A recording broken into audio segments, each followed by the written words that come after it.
All right, what is up? Welcome to the Spoiler Kings. My name is St. Kareem with Brian the Grizzly. We're your brand man, Brandon. What is up, No guys?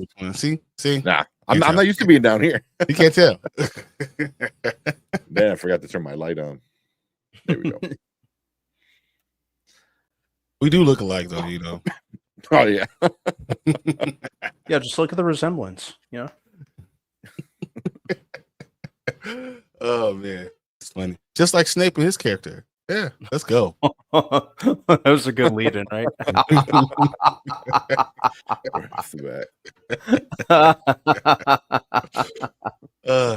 was good. That was good. That was a good one. We are also trying, since Facebook was giving me a bunch of issues, I decided to go on to Instagram. So if you're on our Instagram account, unfortunately, Streamyard doesn't show the comments, but I got it up on my screen. So if you leave a comment on Instagram, we'll get to it. So, but yeah, unfortunately, we can't show it, which kind of sucks. I don't know why. Yeah, that's why everyone else goes to Facebook. That's the only reason I do Facebook ever, only because of comments. Because it's I mean, you don't get a lot of it, but it is what it is. Yeah, yeah, makes it easier. Who we got in chat? We got Big Four Entertainment. Hanzo, what is up? Hanzo. I'm surprised you're not streaming somewhere, man. You're the only person that streams almost as much as me. Almost. But he's always there. Whenever I go on, he's there doing something. I'm like, man, how are you back on your computer? Yeah, right.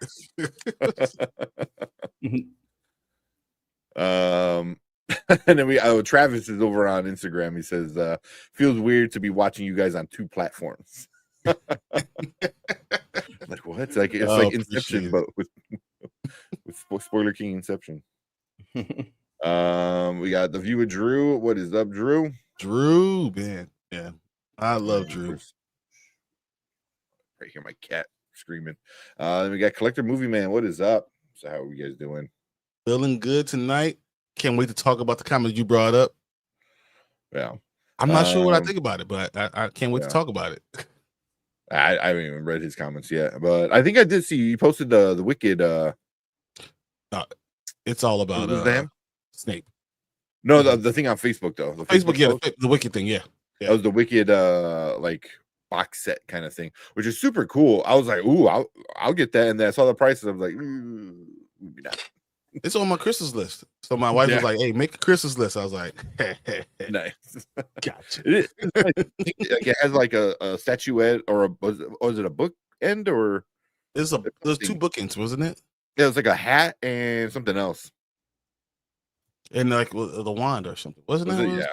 Yeah, and then it comes with like art, and it had a bunch of stuff. It was more than just a steel book, which is pretty cool. Mm-hmm. It feels like a video game kind of drop. Like you get all the statuette. Obviously, you can't see it. I have like your Spider-Man, Assassin's Creed's statuettes right down here. Yeah, the Spider-Man statue right here from the game. So I'm a sucker for those things. So yeah, so we'll get into that in a second, probably with the Snape stuff. Mm-hmm.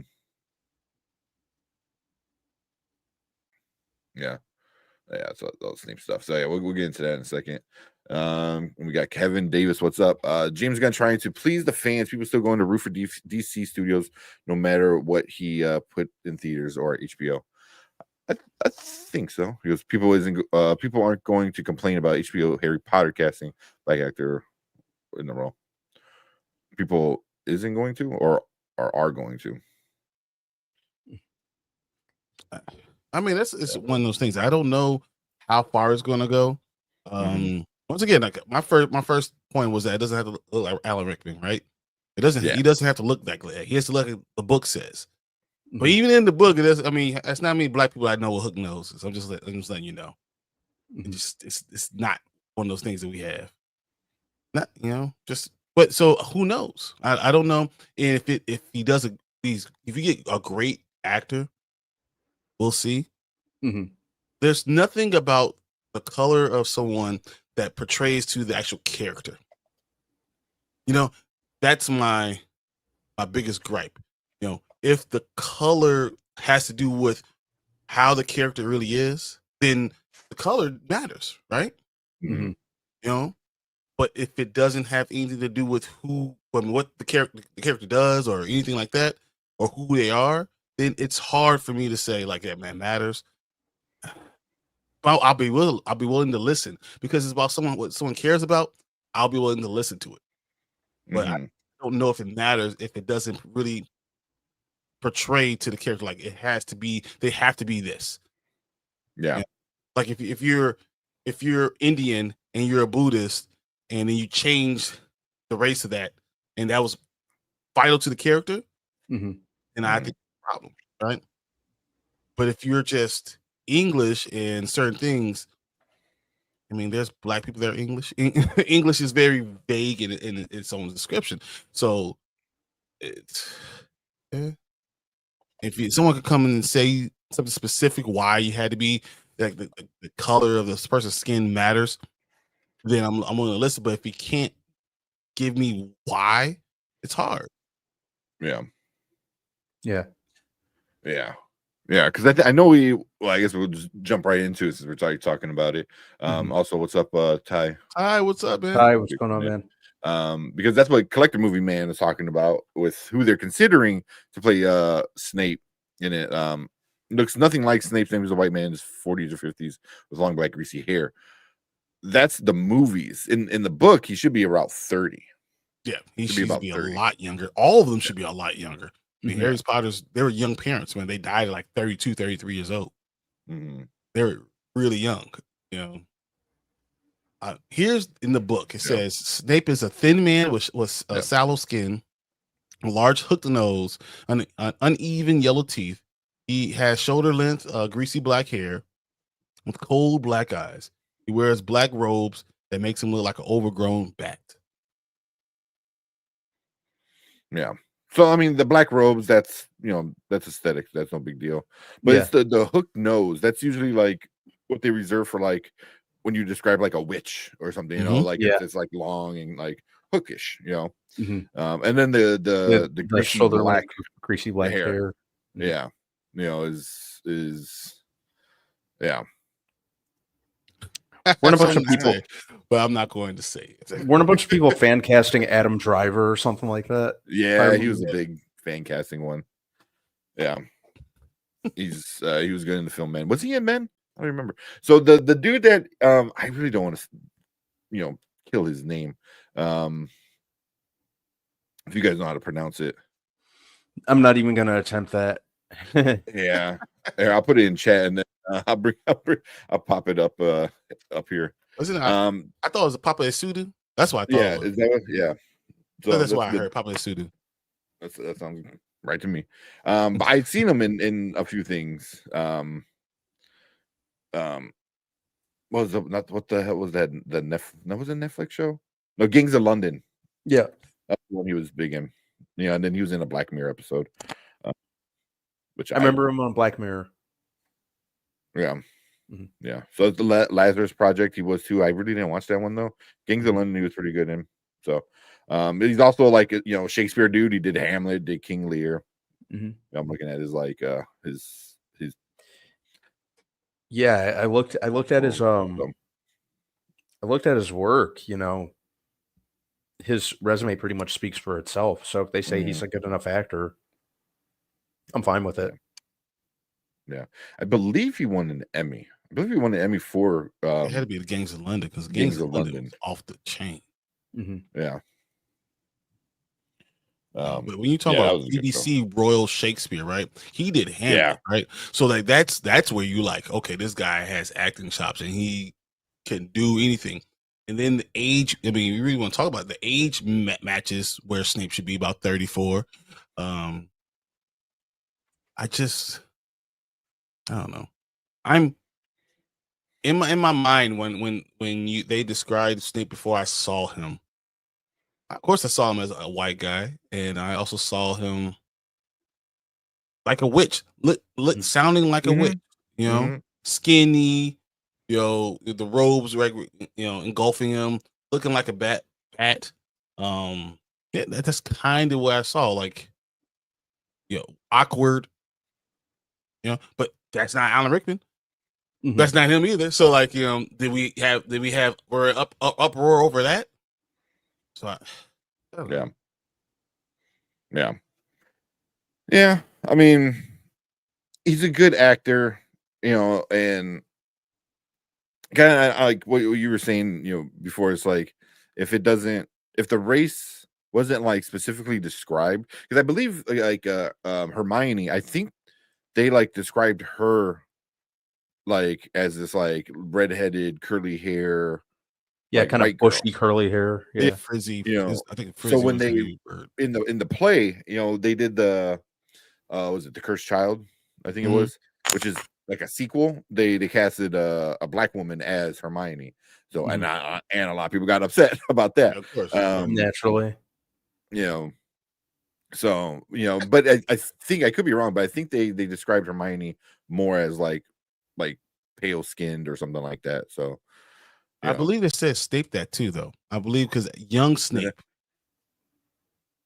I think young Snape has said pale skin. yeah, Mhm. yeah.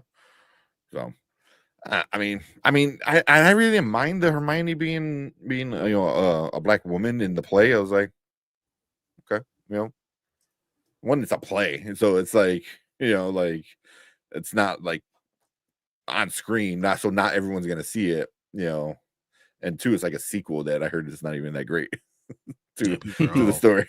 up So in arms about that. yeah, but I don't know. I'm not as upset about it, but I can see. I'm not. I'm sure Chill has already said something about it, right? Because he's big into the race swapping. You know, Mhm. what do you do? What if you do if this series in was it like 7 seasons, 8 seasons, whatever they're gonna do with it per book, one season per book. yeah, and it winds up being like amazing, right? Like it's like people love it. It's more accurate to the book. They still love the movies, and now they have this to go by too. And he kills it.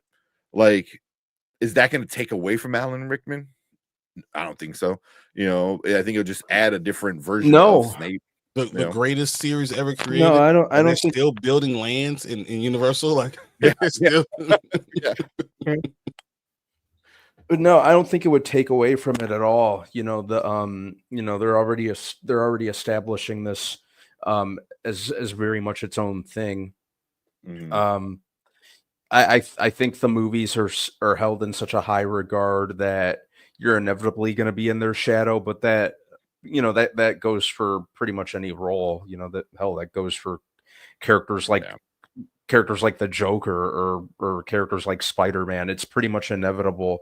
You just have to look at it as its own entity. Yeah. Yeah. I agree. I like this one. Alexander Skarsgård as Voldemort will be dope. But the problem is when he has to have, you're supposed to have a receding hairline. So he's supposed to be 30 with a receding hairline. Mm-hmm. Like your hair back here. So like there's you can really draw the look of it. And there's not many actors that are going to look that way. Yeah. Well, with Voldemort too. If you in the book, isn't he way more like he's scary grotesque? looking? Yeah. Mm-hmm. He's scary. Like he's supposed to look like a dragon. Yeah. Yeah. I think he was supposed to have red slits for eyes, and really, it was the movie was just Ralph Fiennes with no nose. Yeah, they didn't really go as far enough as they could have. Mm-hmm. I mean, they started it that way and then got scary. It was too scary. They're like, oh, we can't show this on movie. Mm-hmm. Yeah, the concept of the concept art. Oh, yeah, was wild. Freaky as hell. Good lord. Yeah, yeah. Ty saying, tell him not to check his DMs. Exactly. Yeah. And you don't have that. You don't get that. And people are gonna say stupid things like it's reverse racism, and which I don't think exists. And you're gonna get that always. Yeah. So. But he hasn't even accepted it either. Right? And yeah, I think he's probably thinking about it like that. Is it worth me taking this walk? Do I really care about this much? Do I really want to go with this?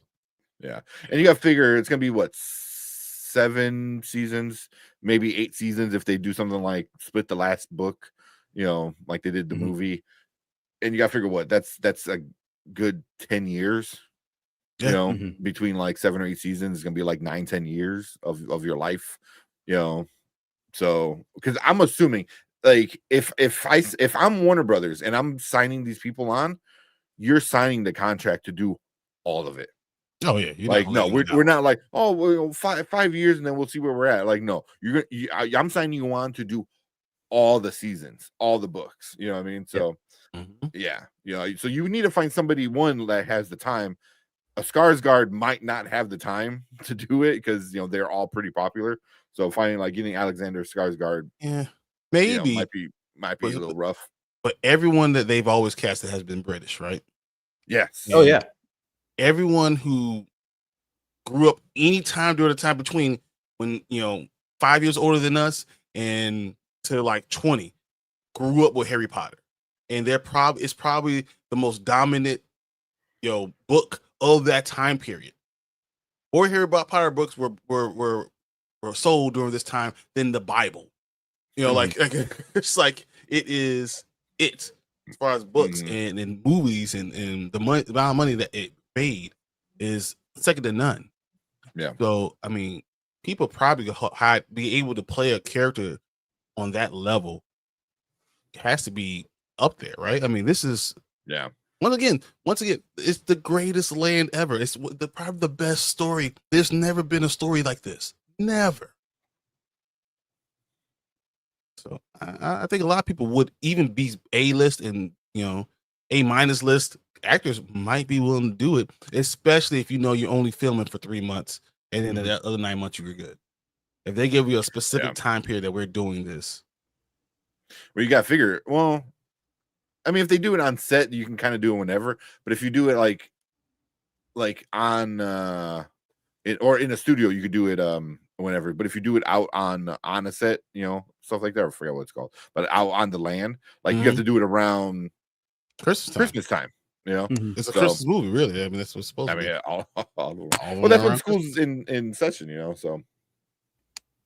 so yeah, it that would make sense. I mean, that's not a bad gig either. If like, cool, I'm gonna sign this contract and you're gonna give me this much money. November, I have to for the next 10 years. Yeah, like but then after that, January to July, I'm good. Yeah. January to August, I'm good. Yeah, that's not the worst thing in the world. Yeah. Like I said, I wasn't trying to be racist towards the actors. Just had these things high regards. Yeah. No, I mean, I'm not saying like it's not a bad thing to like want your actor to be who they are. You know what I mean? But also, there's a line you cross when you're just like, no, like, like was there's a TikTok, like very young lady, who's been really going crazy about Astrid in the live action How to Train Your Dragon, and that's I feel like that's racist, that's like, because there's a border between like, hey, race swapping doesn't mean actual representation, and Chillmonger is big into that, and and I think to some extent, like, all of us are as well, but then there's a line of like that you do cross, when you go too crazy for it, yeah. No, I agree. And you know what, I find myself feeling a certain way too. Like I feel like he probably should be looked at this way. That's the way I see him. When you read a book and you read a story, you envision an actor.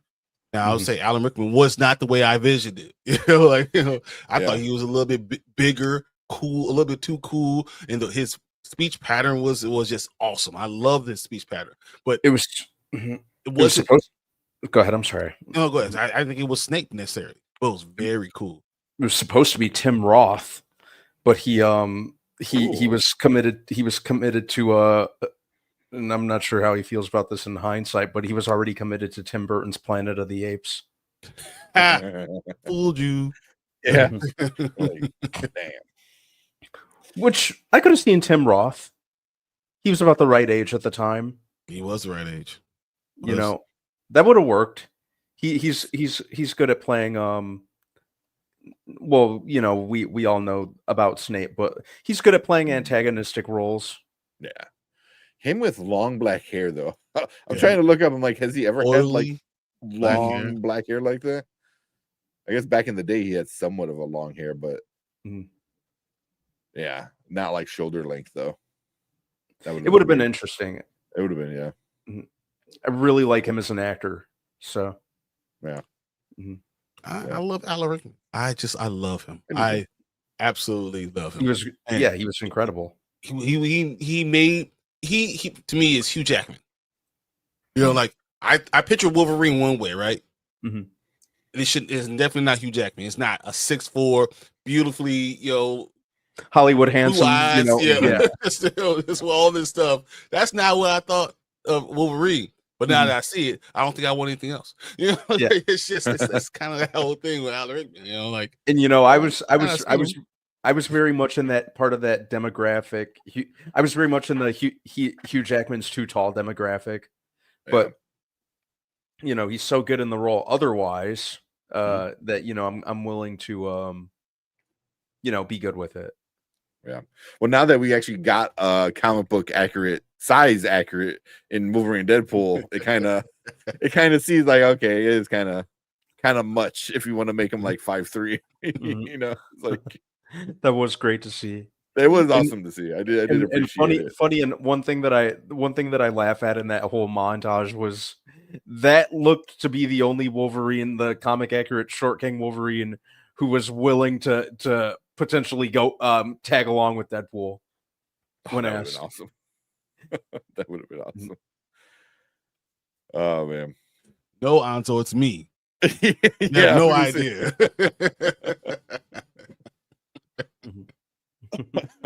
I'm reading your comments. Yeah, I see it. It's me. I actually wound up watching it again, and I did liked too, it even more. I gave it a rewatch too. I can't wait till we talk about it. But we'll talk about that shortly. Yeah, we'll get there. Yeah, we'll finish. He goes, wow, I'm shocked. Oh man. I don't know this whole thing with Harry Potter, the TV series. I don't know if Brandman has always said TV series really lend itself to books better than movies. He's done and I think he's always been correct. Except in this series, I feel like they did a really good job with the movie, right? So people think the movie is so good. If they see what that book is actually saying, and we do it over episodes, will people get bored with it? What can you see the opposite? So like our effect is we love the fact that you can put TV series, you can put all the depth pieces into it. You really could dive into the character and you understand the character. That's why we think it's better to do these books, you know, in TV series, because they did such a great job in the movie. And there's a lot of things they missed out, and Dobby is not as important. You know, Dumbledore, I don't think they really got exactly right. There's a lot of Hermione. I don't think they got right. Neville, she's borderline evil, man. Neville, I don't think they ever got right. You know, there was a question, but which one was the savior? Which one was that? So like, I don't think they ever really got into that. But because they did such a good job with the movie, I wonder, do people say, why did you have to do all this? We you know, they explained it in 2.5 hours so perfectly, and you're taking 10 hours. Yeah. Will people revolt over it? You know, like not like it enough. Yeah, and you know, I think if they're going to include a lot of the subplots, and you know, there were certain elements from the books that I wanted to see, just being a fan of them, like you guys too.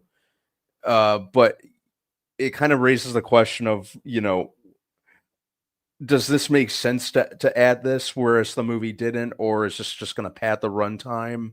Like, you know, I know a lot of I know a lot of stuff was taken out of like Goblet of Fire in particular was a big kind of perpetrator of that.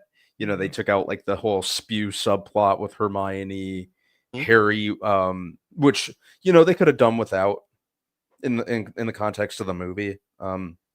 So I got that, but you know, stuff like Harry winning the gold as the prize to give that to Ron and or to Fred and George to open their joke shop. Open it. So how did they get the money for this joke shop in How did this they film? get the money for the joke shop? You know, we already Mhm. established early on that the Weasley family They had no money, had no and money. and you know Harry has a buttload. Yeah, Harry Yeah. came into a Yeah, fortune yeah. that his parents left him. Mhm. Yeah. Yeah. But I think the Potterheads are gonna obviously gonna watch it and they'll probably nitpick it and stuff, but I think they'll like it, especially if it's done well. Which with the showrunners and the producers they have The on best. board with it, They got the like best. like any show that you can think of that you loved in the last 5 years, six, not even They're probably part of like it. 10 years, they're on it. Yeah. Mhm. Um, so I think the Potterheads are gonna be okay with it. It might take a little like a couple episodes in that first season, but I think it's really to catch the newer audience, because I can see maybe like a 9 or 10 year old not wanting to watch Harry Potter 1, Mhm. because the graphics are a little dated, Oh, my the kids story love the might get a Harry little Potter one. rushed. They love 1 and Yeah, 2. yeah. But then 3 gets a little bit more It gets complicated, more, right? yeah, it gets a lot more complicated and As darker after as it 3, goes. you know, Yeah, 3, 4. Well, 3 is probably right at the edge, and then 4 it gets more complicated. yeah. My question is there enough in 1 and 2 to do episodes? Mm. You, I you think know what I'm so. saying? Like, if Yeah, you only get yeah. 2 years, right? And in 2 years they say, why the hell are we doing 10 episodes of this? Mhm. Because there's no doubt in my mind. Once you get to Prisoner of Azkaban and start getting to everyone becomes become an adult. So their depth of a character really expands. Like Mhm. the detail really mattered in book 3, book 4, book 5, book 6. Really, like you can stretch that out. You could put a lot more information in there. Mhm. Mhm. 1 and 2, I'm not sure. Yeah, And those are the beginning.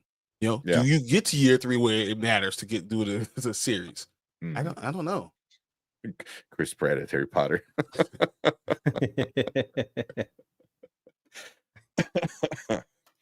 That's funny.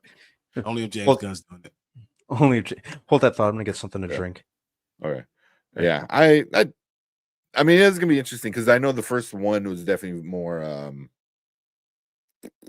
like obviously kid friendly. Mhm.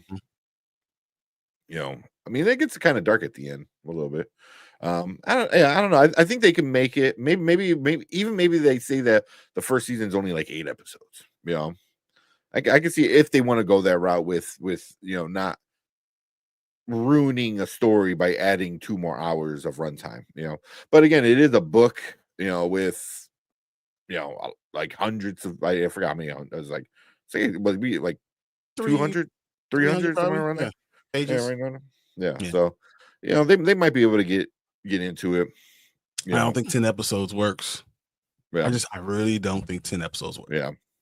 Yeah. So, But no, you yeah. guys right. Like what Ace said, the real reason why Harry has to stay with his aunt and uncle. Yeah. Or Yeah. the real reason why they hate him. They hate him. What's the reason behind it? I mean, those are, but is it enough to give you a whole episode on it? Like, Yeah. is it enough is it not just going to be fluff at the end of the day? Yeah. You see them doing 8 episodes for first 2 seasons. I can see them doing something like that too if they decide to go that route. Or even 6? I can see you literally doing 6, especially the Yeah. hour-long episodes. Yeah. I Yeah. can see you do 6, and that's triple the amount of time of the first movie. Yeah, damn. Because by the end, the 7th book is almost 700 pages. Damn. Yeah, but that's the 7th book is the last book, I believe. Yeah, that's the double. Yeah. That's 2 stories basically. So you are. I'm looking at it right now. That's a big boy. Yeah, it is. Yeah, but the first 3 are like. Yeah. Yeah. So, but yeah, I can see it. The Voldemort casting is what I'm looking forward to. Although, like we said, the Snape is just a rumored. It's not confirmed yet. He hasn't officially signed anything. Same thing with Dumbledore. We were just talking about that right before we went live. It's not was it, what did we say? Mark Rylance? Yeah. Rylance. Yeah. So, again, it's not confirmed, but they did say he already signed, but nothing official yet. But I mean, but Voldemort is gonna be pretty cool. Yeah, he makes sense. And they want to grow. All these characters are going to grow, and they're going to really expand their acting ability and show what they have. Their acting chops are. I just do still worry, that you fell in love with something that's an all-time classic. Every time they try to remake a classic, it always fails. Can you think of something that's been the greatest thing since sliced bread that they remade that's done well? That's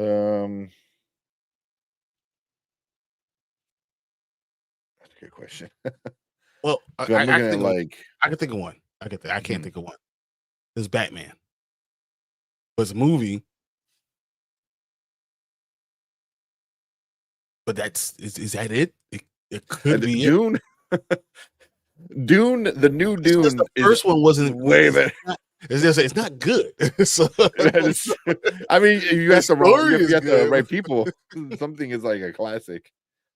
Yeah, that is interesting. Like taking something that's already good and turning it into something that's better. It's like it's unheard of. That's hard. Yeah, that's hard. I really can't think of anything. If anybody in chat can think of anything, that was like Total Recall. But I'm like, the original was better. Yeah, like, although I even though the graphics weren't good, the original was way better. Anso says it, but that's close. But the story, close. I don't know, because the second one is two parters. It's two movies, but Star Trek. If you weren't a Trekkie, I would say you would piss off a lot of people. I don't care about that. Yeah, the next generation is better than the original. I don't care. Captain Kirk eat shit. I said it. Yeah. Picard would whoop his. Yeah, but that's not really a remake, though, right? Because that's more. It's not. It's a new story of the same story or of the world. Where like the J.J. Abrams movies would be a remake of the Shatner kind of ones, which I would say I like the movies better than those old ones, but because there's one's made in the 60s and 70s and the other one's made in the 2010s. So like, it's also you don't have like a ham actor as your main lead. Oh my god, what can I say? Yeah.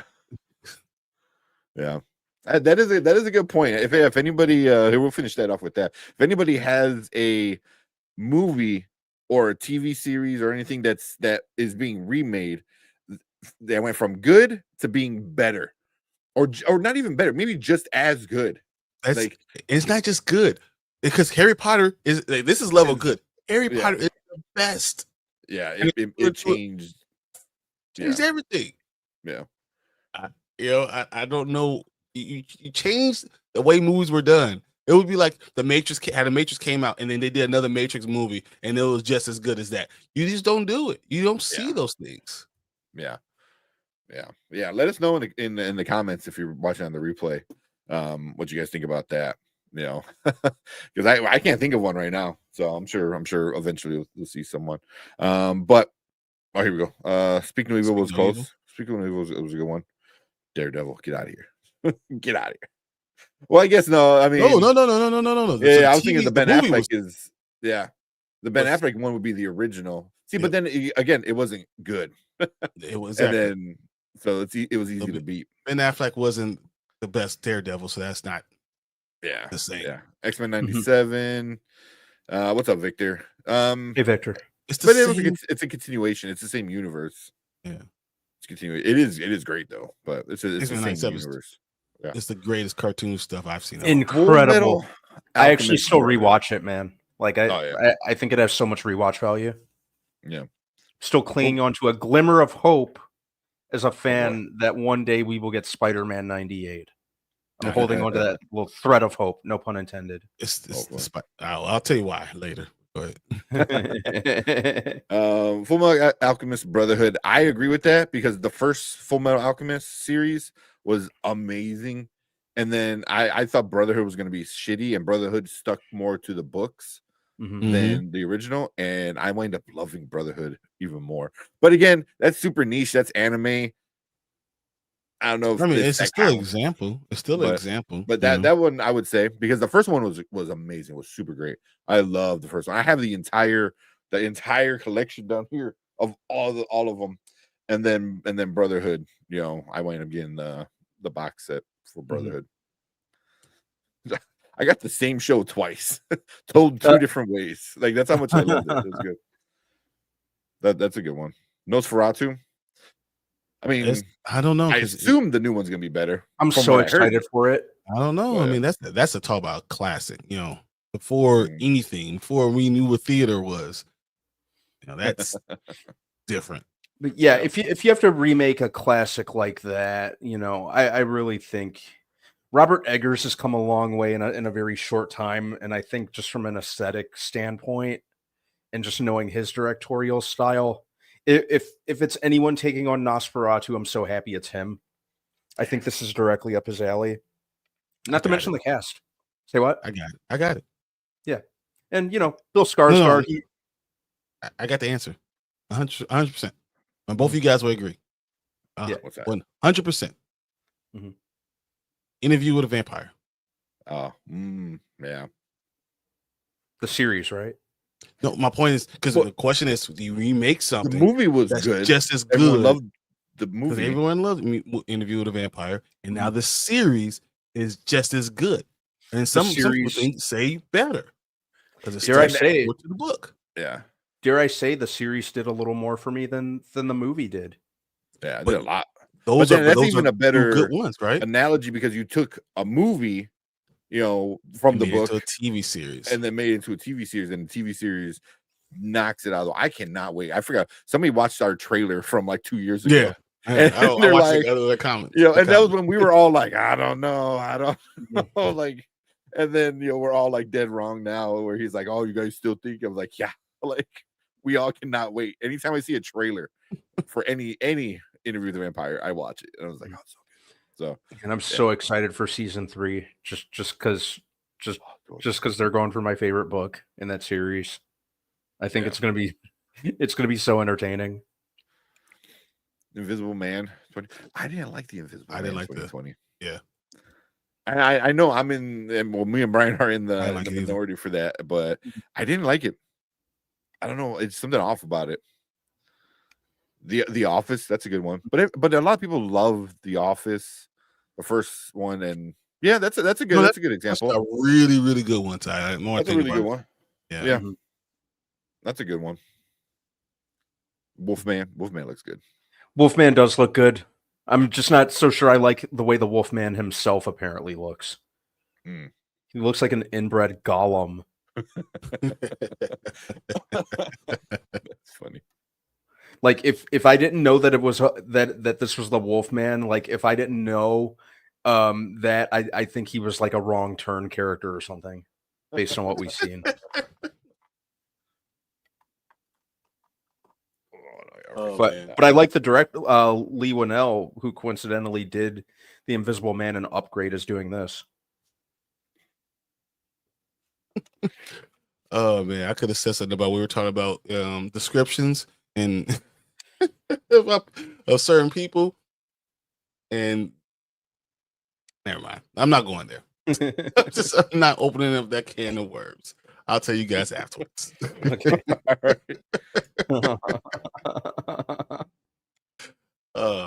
It's good. All right.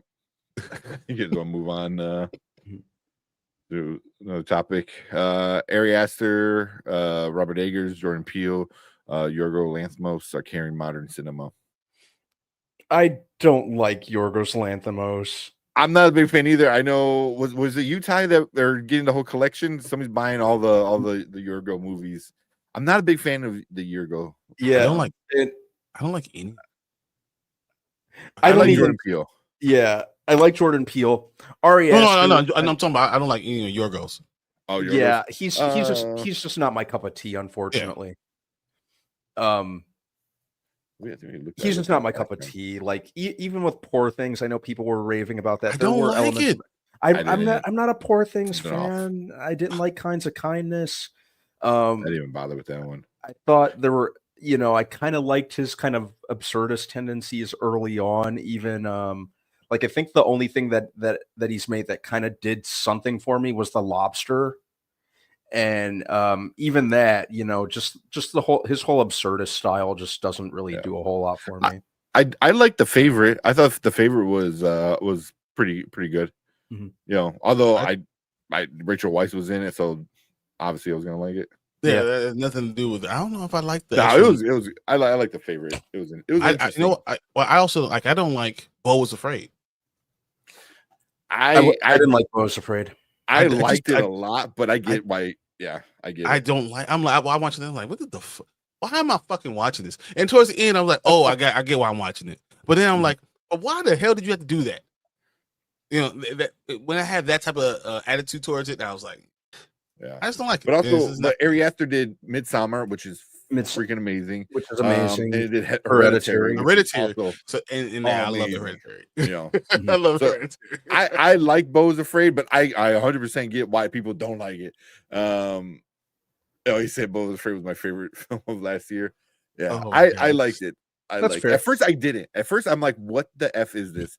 And the more I talked about it with different people, the more I wind up liking it. Did Ari Aster do that Sasquatch Sunset? That wasn't him. He was no, I don't think it was. No, was it? No, that was not him. I'm looking at it was Zellner. He did Midsommar. He did Hereditary. I really don't like Beau Was Afraid, but I know a lot of people love it. So I'm not. I wasn't too big. Like I thought. Joaquin. Oh, he produced it. Did great in it, but yeah. But and then who's the other one? Jordan Peele. I love Jordan Peele. Liked all of Jordan Peele's, just at different levels. Yeah, I think my least favorite. Yeah, Us was my least favorite. Obviously, loved Get Out. I love scariest movie I've ever seen in my life. Yeah, right. I was like, for obvious reasons, right? I loved Nope. No offense to anybody. Nope. I still don't drink tea with white people. To this day, I just don't. If we're sitting there with tea, all of a sudden, I'm just walking away. I'm leaving. Come to think of it, neither have I. Maybe it's just a subconscious phobia ever since that movie. I love him. I love him. I'm not drinking tea with him. That's just so. No, he's not. No, I gotta test it. I trust him more than just anyone else. Tea? No, I'm out with it. Erica, it's cool. I'll drink with Erica. As long as she's in the room, it's good. She's in the room. Oh man, that scared me to death for real. Yeah. But then also Nope. Nope is great. Gets a lot of hate. I really the more I watch Nope, the more I love it. Yeah, I loved Nope. Yeah, I thought it was so good. Yeah, I think he's really smart. I like that, and a lot of the things they did, and the scary part when it, just so many things were good about it. And I like that he keeps. I like that he keeps his projects effectively under wraps. Like what, like I thought the way Nope was marketed was brilliant. I'm looking forward to whichever this next one that's going to be out in October 2026. What that's going to be about. I like that. I know people were kind of touting him as kind of like the modern day Hitchcock, which I think at this point, 3 movies in, I mean, he produced Monkey Man. Yeah. One of the people he was the one responsible from getting it, because originally it was going to be on Netflix. He was responsible for getting it to the screen. Yep. Yeah. Which I thought was great. And I really liked Monkey Man. I thought it was so good. Yeah. So good. Up to Dev Patel's credit as a credible action star. Was that this? And director. This year? And director. What's that? Tank? Did that come out this year? Yeah. It was back in I think like March or April. If I'm not mistaken. I've had these 2 movies. We gave up gave away one, and apparently I still have another 2 somehow. Another 2 Monkey Man. I was like, how? I don't even know how this happened. I gave this away. Like, I'll buy one off of you. I don't think I own that one. Oh, I got 2. I got 4 Logans. I have 2 Civil Wars, 2 more Abigails, 2 more Monkey Man. Like, it's ridiculous. Abigail was another one I really liked. I like the radio silence guys. You know, I loved Abigail. I loved the 2 Scream movies they did, and Ready or Not. I think we're Check out Killing of the Sacred Deer. Yep, I've never seen even it. heard of that. Colin Farrell, Nicole Kidman, Barry Keoghan. I've seen that one. I have seen this one. I saw this on HBO. Or was it Max? It was on Max. I gotta check that one out. And then Nikisha, what's up? Appreciate you coming in. Nikisha. Always love when you drop in all the time. Yeah, appreciate you coming in, even though today's not a solo day. Although I am super excited. Silo, yeah. Solo's in Silo. Exactly. Kinds of kindness. I don't know, I did man. not like it. I just can't. I haven't even watched it yet. I don't know. I watched it. It wasn't my jam. Yeah. Here, let me go to some of these old ones real quick from Kevin, and then we'll get on to the Skeleton Crew. Yeah. So I can talk about what I think. What do you feel? I think we already said that one. They said Warner Brothers can take a risk with their TV shows. Example: Lovecraft Country, The Wire, Insecure. Yep. I'm surprised Warner Brothers took a risk with Creature Commandos, knowing it's the beginning of DC. Yeah, that's all it is. And we'll get to Creature Commandos, and I thought it was okay. Yeah, you know, it was okay. So, but I just think that it's weird that that's what you started off with. That's all. Yeah, I think people are saying it's the soft launch of it, like it's not the grand opening of the DCU, but it's like, hey, here's a little taste before we get the big grand opening of Superman.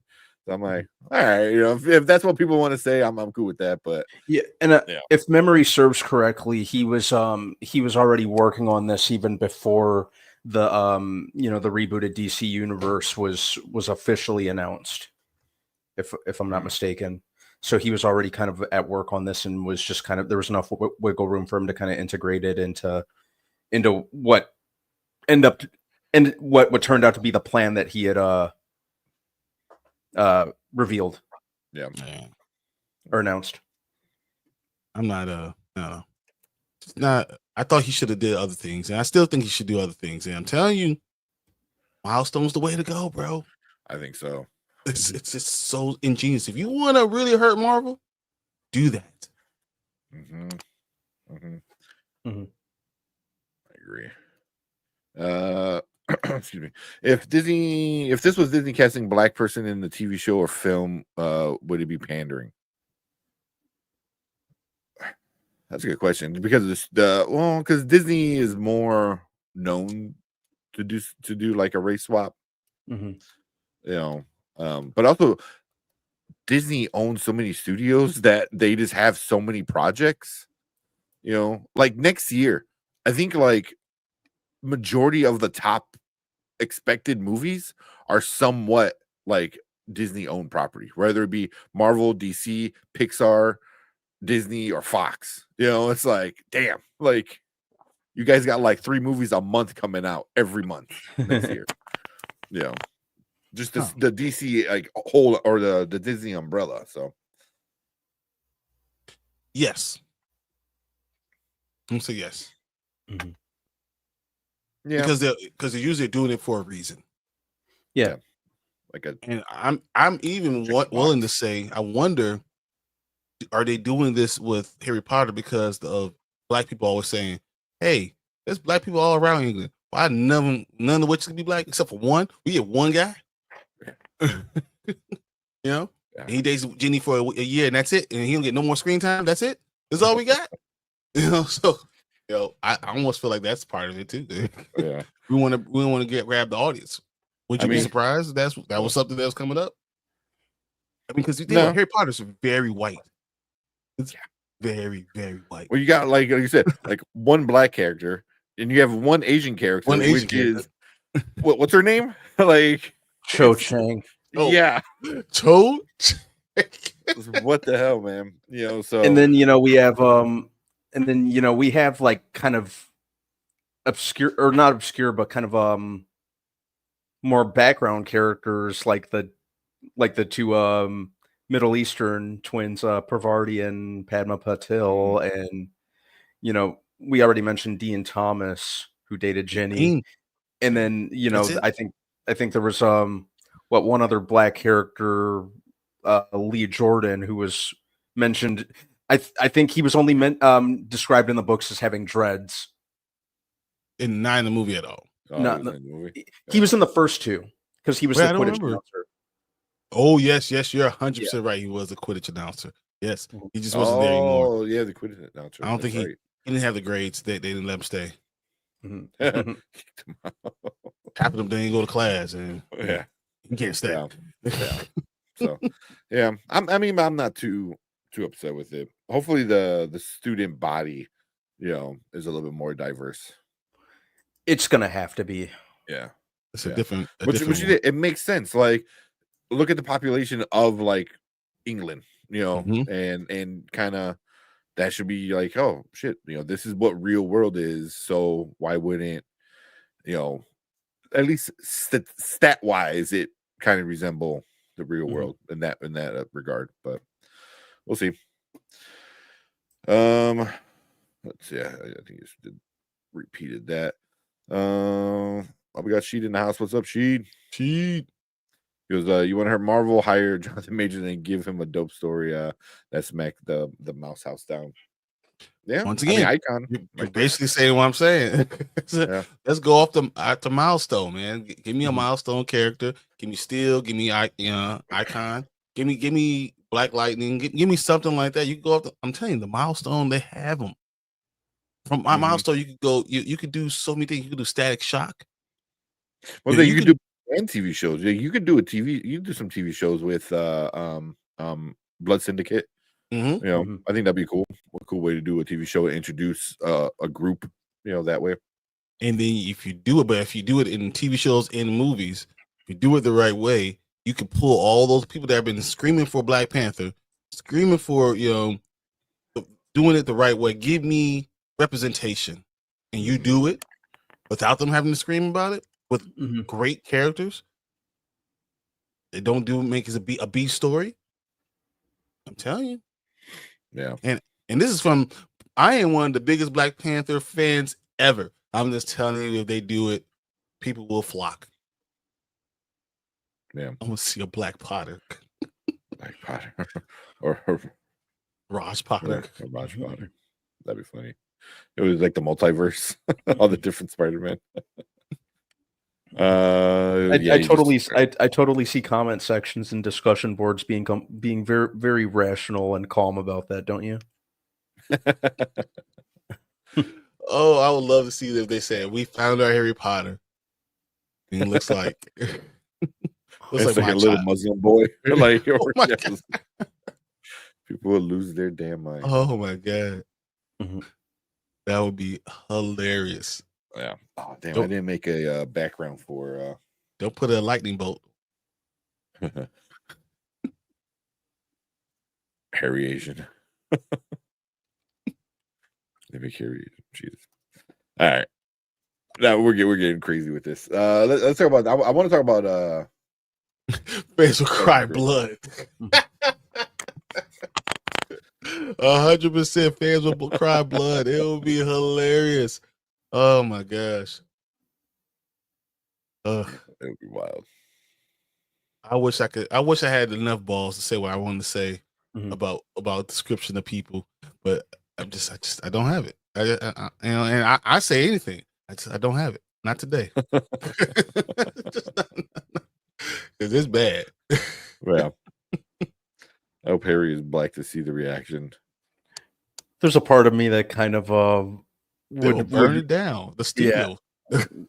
would just. Oh man, could you imagine? I think it would be better would be Ron. Because then you would have, because Ron's family is very big in the books. Like Harry's family is his aunt and then his dead parents. You know, Ron's family, like he goes and lives with Ron's family for a while. He marries Ron's daughter or sister. You know, like the mom and dad are big into the book, the brothers. You know, he's so it's like, I think if you really want to piss off people, like you have Ron be black, because then you get a black family. You know, like. You get a black lot of stuff. No, make him Indian. Make Ron Indian. You want to piss British people off? Make Ron Indian. Don't let him be Pakistani. Let's go. Yeah. Let's go. You want to really piss someone off. Start a war. She is like, if you don't change that profile pic.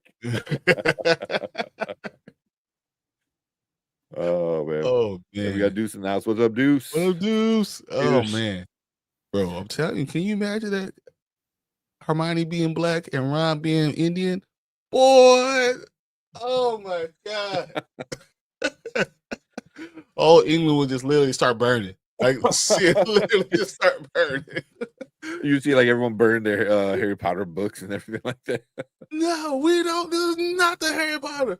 Make Harry Potter white again. Wait, what? Oh, jeez. Is that what you meant?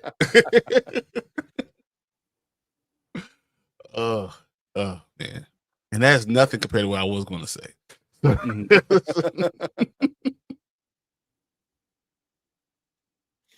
right. All right. Let's get more.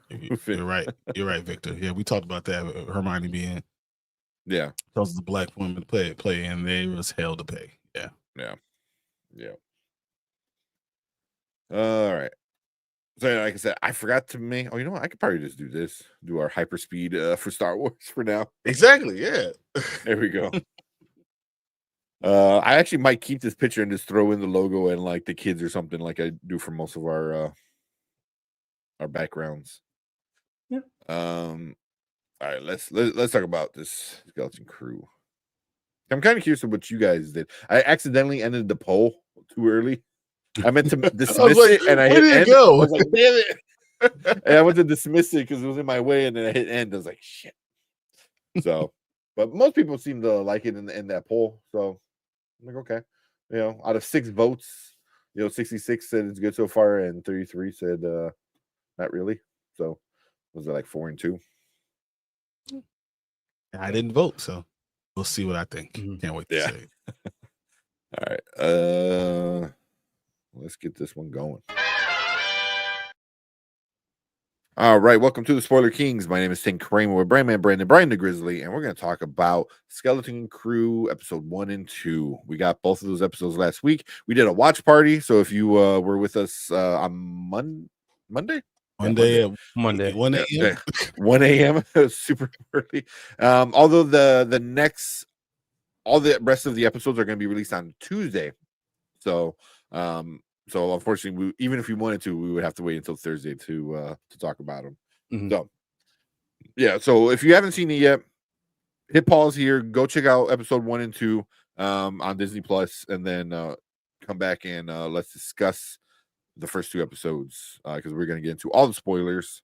We'll start off with Brandman. What did you think about it? I liked the vibe they went for. It kind of deviated from, kind of what we're used to with Star Wars. I liked that. I like the whole throwback feel to it. It gave me obviously Goonies is a comparison that's thrown around a lot. Kind of got Explorers vibe from it. If you guys remember that old school movie with River Phoenix and Ethan Hawke, kind of got that feel from it too. Very much old school 80s wonder from it, which, the showrunners John Watts, who did the MCU Spider-Man movies. So I feel like his influence was and his trademarks and stamps were very prominent in it as well. It did good at setting the tone. Thought it was paced pretty well. It constantly hooked my interest. didn't get bored watching it, watching the first 2 episodes at all. I think the kid actors are pretty good. The characters are a lot of fun so far. And I've mentioned this multiple times. It already scored points with me because the character of Wim, his dad, is played by one of the singers of one of my favorite bands. So, yeah, it's off to a good start for me. You know, I love the whole kind of old school, like 80s style adventure vibe that it seems to be going for. Yeah. Okay. What were you, Brian? What you think about it so far? All right. It was okay. That's where I'm gonna go. It was okay. It didn't always grab my attention. I'll say that. I watched it twice, and even the second time I was watching it, it was like, okay, I was watching it, but then I started playing on my phone, you know, and I'm like, okay, so if it's not grabbing me. There's nothing about the kids or being in the suburbs, even though I was complaining about the suburbs before. Now I'm not. I understand. Like, if it's an entire galaxy, how the hell do you not have a place that might be that way? Especially now that you explain that this is a lost planet and people don't know it exists and things like that. So like that actually does make sense. I just found myself not always interested. I found myself not always thinking like this is where I really want to be watching. And do I think it's good? I think that it could be, but I've been fooled before by Star Wars. I've thought episodes 1 and 2 of a couple of things have been really, really, really good. So I don't know if this is going to stick the landing. Is it going to get too boring? Is this something that you can stretch out for all these episodes? I'm not sure. I don't know if these kids are that interesting to me. I don't know if I'm buying into that part of it. I don't know. So like everyone's like, oh, I love it. And I'm like, yeah, maybe. That's the best I can say. Maybe it's good. Maybe this is good, going to be okay. I'm just not sold. So yeah.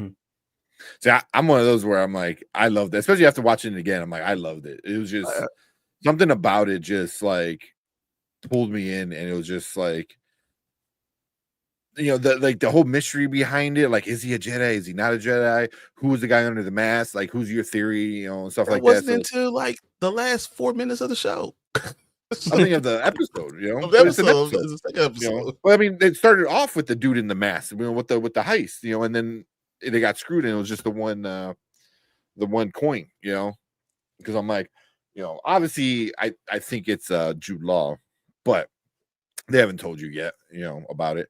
But I thought the kids were great, you know. I thought they were really like fun, you know. You know, they're doing a bunch of callbacks to a bunch of things, you know. Ton of them. I remember when we were watching live, I'm like, what the hell is that? When was it Neil is watching these the hologram things? I'm like, what is that? And then I'm like, and then I watched a bunch of like Easter egg videos. I'm like, that was from the holiday special, and I was like, oh my god, that's crazy. And it's like almost exactly from the holiday special. So like they have cool callbacks to things, you know. You know, but you know, them being stuck on a planet, you know, but yet they know these stories about Jedi, you know, which is like, when was the last time they were outside of this bubble? You know what I mean? Like, was it Old Republic? You know, like how far along?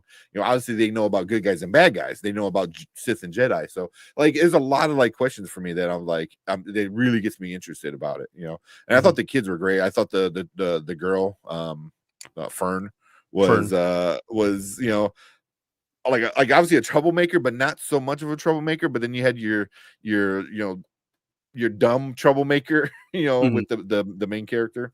And it was just I don't know. I just like the vibe about it all. I wind up having a fun time with it. So yeah, it's just I was really, really digging it, you know, especially after the second viewing. Yeah. I really didn't care for KB or Wim. Fern was fine. You know, like, so like, it's just, if I'm comparing it to all Wim. TV Oh, I shows love I'm like, Wim. oh, he's I mean, annoying he's as such shit. He's a. annoying as shit. Yeah, but I mean, he's like every other that's- kid. He's annoying as shit. Hey, don't touch yeah, that so, button. Don't touch this button. I'm like, motherfucker, what the hell did I just say? You know, but it's KB, fun. we But haven't gotten enough of. you guys are saying it's good in this one, but it's annoying in other movies. So like it's just, it could be annoying, but it's because I think you like the idea, the concept of it. And I'm comparing it to like the shows I've been watching. I mean, I'm watching I'm watching Silo, I'm watching what did I just watch on Netflix? I mean, I'm watching like 4 or 5 different shows, and I'm comparing it to that, and I'm like, it's But good.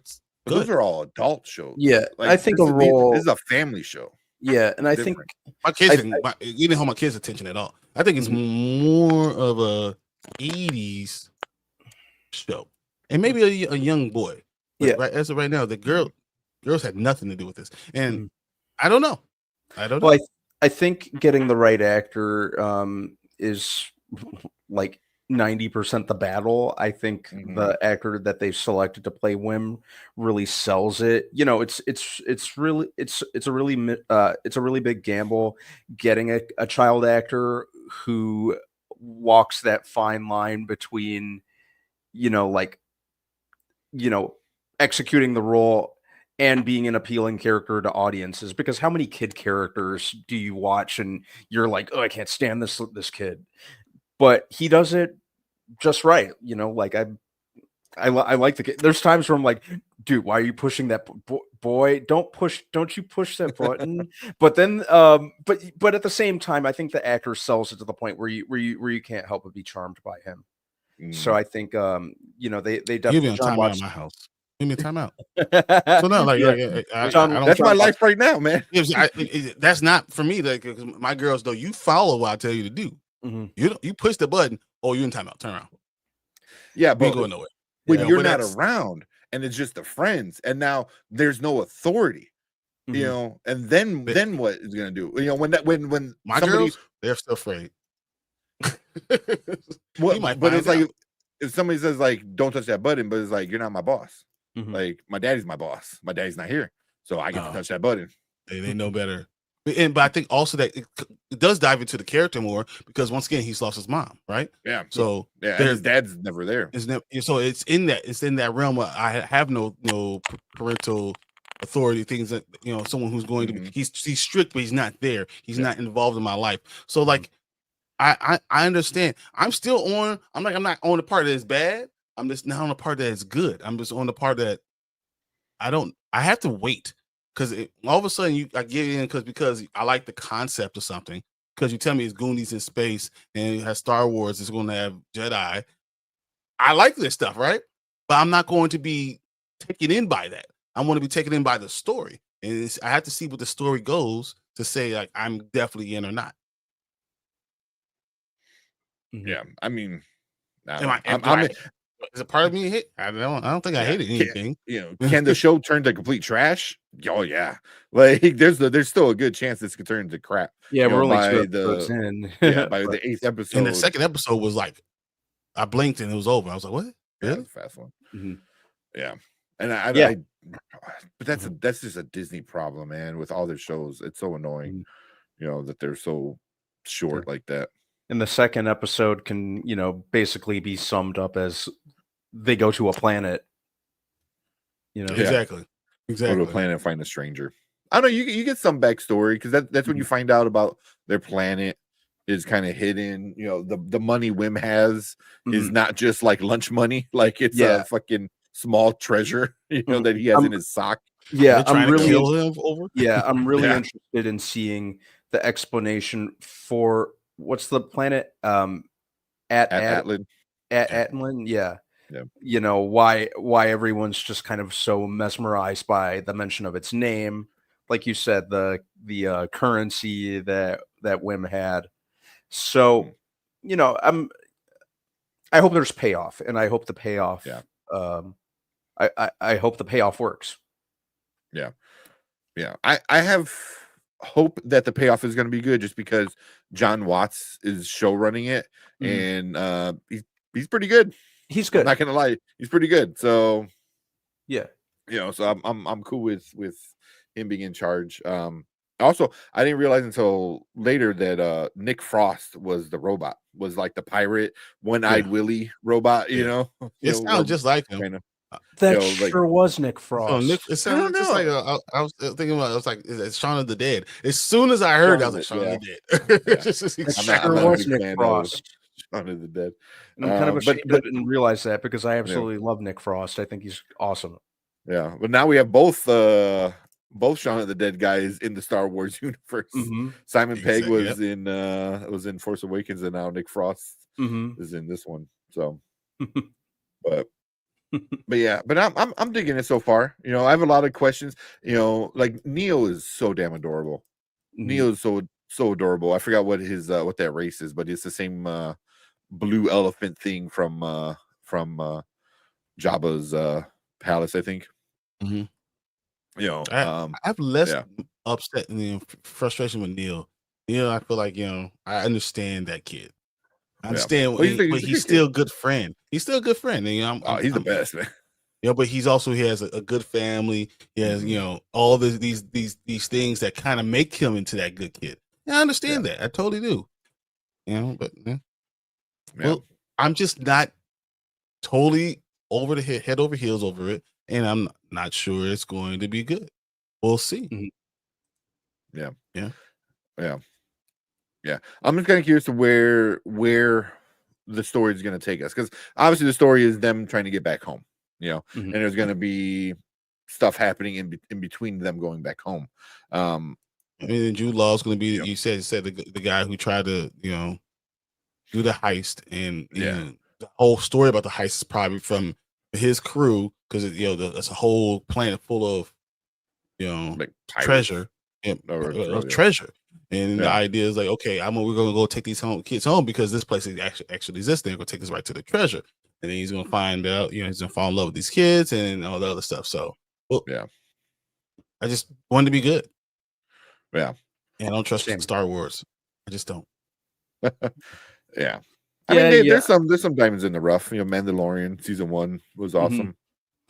And I think the Mandalorian was so solid. The Star Wars kind of like extended universe, whatever you want to call it, Disney Plus universe, got off to such a strong start that we were inevitably going to expect everything else to be up to par. Mhm. And, unfortunately, everything else has been kind of all over the place. Boba Fett didn't really need to happen. I think at that point we were like, oh, we'll roll with it. Maybe it was a fluke, and then I know Andor was kind of mixed all across the board. Mhm. Obi-Wan was, I thought was pretty good at first. The last 1 or 2 episodes didn't really do a whole lot for me. Ahsoka, I thought was decent. The less said about the acolyte, I think the better. Yeah. But yeah, we'll see where it goes. Like I said, it was a pretty solid start, and as fans, as a fan of a lot of like kind of 80s throwback stuff that that struck a chord with me when I was little. That was a big draw. That was a big draw for me. Yeah. Yeah. They're going collector asked what's the girl in the show that looks like a Star Trek character. So that should have Isn't been that KB? KB. She had that It's KB. LeVar Burton Yeah, she had like the Geordie thing. LaForge visor on. Yeah. But It's like, also wow. I got a Cloud City dude, right? I'm trying to remember his name. Same thing where he had like he had just the things on his side. Never mind. Yeah, But, he is. Yeah. yeah. But it says better than Boba Fett. Yeah. But That's even not like saying nothing. but I had like all these shows though, like Boba Fett, I had high hopes, and it like even episode 1, it just didn't catch me. The Acolyte didn't get me off of episode 1. I thought Mandalorian got me episode 1, like hook, like give me more right now. I love Ahsoka. Ahsoka is one of my favorite, Grogu. especially First 2 were great. getting older and and having Rosario Dawson. I was all ready for Ahsoka, and I was like, man, I'm waiting, and he's being let down. So I'm like, kept on saying this show's gonna be good. This show's gonna be good. This show's gonna be good, and it turned out not to be good. And I have to just admit, like, okay, it wasn't good. So I'm not going there anymore. I'm just going. You show me you're good. Yeah, I'm not like telling you. Ahsoka kind of was rough because like it was good enough where I was interested each week, but it wasn't good enough where I was like craving for more. You know, I'm like, I want the next episode right now. You know, like Mandalorian season 1, season 2 was like, shit, drop it all right now. I want to see it all right now. This show, I kind of feeling that I'm like, damn, I want to see what's going on. Like, give it to me all 8 episodes right now. You know, like Boba Fett, I was like, after what, the second episode, we're like, is this what it's going to be the whole season? And then it was, you know, just flashbacks and weird shit, you know. So and then the Acolyte just kind of sucked, you know, all around. Yeah, some good moments, but overall just sucked. So pretty interesting contained concept. I was excited about that. It just didn't do very much for me. You know, the execution wasn't great, and it never really quite got off the ground as far as I'm concerned. It didn't even walk. Let them get off the ground. You know, at least with this one, like I am pretty like excited to see the next episode. You know, but like I said, it is Star Wars, so it could crash and burn by the end, where you're just like, what the hell, like, you know. But for first 2 episodes, like I'm way more excited I am with the first 2 episodes of this than probably since Mandalorian season 2 was probably the last time I was excited about a Star Wars episode coming out. You know, so which was, how long was that? Mandalorian season 2? That was like, I mean, I was excited about Mandalorian season 3. I just 2022. I was excited about it, but then that first episode happened. I'm like, ugh. Yeah, I was excited, but I didn't think that it was going to be good because I knew it was happening. But there's some parts of it that were really good. I mean, as I said, in Ahsoka, there's parts of it I was excited. I needed to know what was going to happen. You know, Balin. You know, Balin was the best. I thought that was when literally after the first battle, I'm like, man, what the hell's going to happen now? Where is he going? I need to see what's going on. So there's times where I disagree. There are episodes where I'm like, yes, I can't wait to see it. But as a whole, I'm not going to get excited anymore until you show me. Just not. Yeah, not anymore. I mean, there are a lot of stuff that I loved. You know, so yeah, exactly. It was the worst Star Wars show ever. I agree, man. I agree. Yeah, it was terrible. Yeah, it was crap. The hate I have in my heart for Andor. I know what you said, collective movie, man. The hate I have in my heart, and because it was so many episodes, and it could have been good if you just paid something off one time, and it just pissed me off. I hate in my heart. I know. I revisited it. Sorry to cut you off again, Brian. No, go ahead. No, I revisited it. I was kind of picking at it on a second watch. I was watching a little bit of here and there, and then I rewatched it all the way through. I'm so ashamed to say, I liked it more on my second second watch in its entirety. I appreciated more about it. I kind of appreciated what they were going for with it. So it made me a little more open than I originally was to a season 2. I'm sorry. I know we were all in the same, but we were all in the same. I was always on an island alone, and then we saw the end, and we were like, "Oh, maybe it wasn't as good," because nothing ever. That's the anticipation of having a TV show and having it week after week that something's going to happen, and guess what? Nothing happens. That takes your how well it's written and how well it's acted down a peg. And when you do it time after time after time, that's what kind of hurts Andor in itself. Now, if you drop Andor all at once, I probably wouldn't, because I already know there's nothing going to happen. So I'm just going to watch it straight through, and I don't have that anticipation of, hey, this might be the episode where something happens. I don't have that anticipation. If now you're just looking at the story, say, okay, maybe it's not as bad, but the way you dropped it, I will never forgive it. I will never forgive it. Yeah, I will never forgive you. You know, like it's because like it's I thought it was going to happen. At episode 3, I was like, oh man, this is it. It's about to pop off. And the episode 6, this is it, guys. I know this is about to happen. And episode 9, I'm like, this is about to be great. and then we get to 12. We're like, what the fuck? Mhm. But never, like you can't just. It's like going on a roller coaster, going up, and then like, And then kind of going like that, right? it's like you can't continue to do that, and Yeah. that does wear on me, and that's why I look at Andor, and it doesn't matter how well it was written or acted or any of that stuff. It pissed me off, and that just makes me not like it more. Mhm. Yeah. It could be worse though. I have to agree. Acolyte's awful. So. Yeah, the Acolyte was bad. It's bad. not written well at all. But yeah, Yeah. it is what it Oh is. no, yeah, I know you. Yeah, Collector, you said you liked it. Yeah, Yeah. I didn't say I didn't like it. No. I know. So I know Yeah. you say you like it. I'm saying I didn't. Yeah, I yeah. I don't like it, but I don't like it. I don't hate it as much as Brian does, but I didn't like it. And I haven't given it a like a full second chance yet. So Yeah. I might wait. Till like the week before season 2 drops, binge, because I feel like season 1 should have been like released all at once and binge it.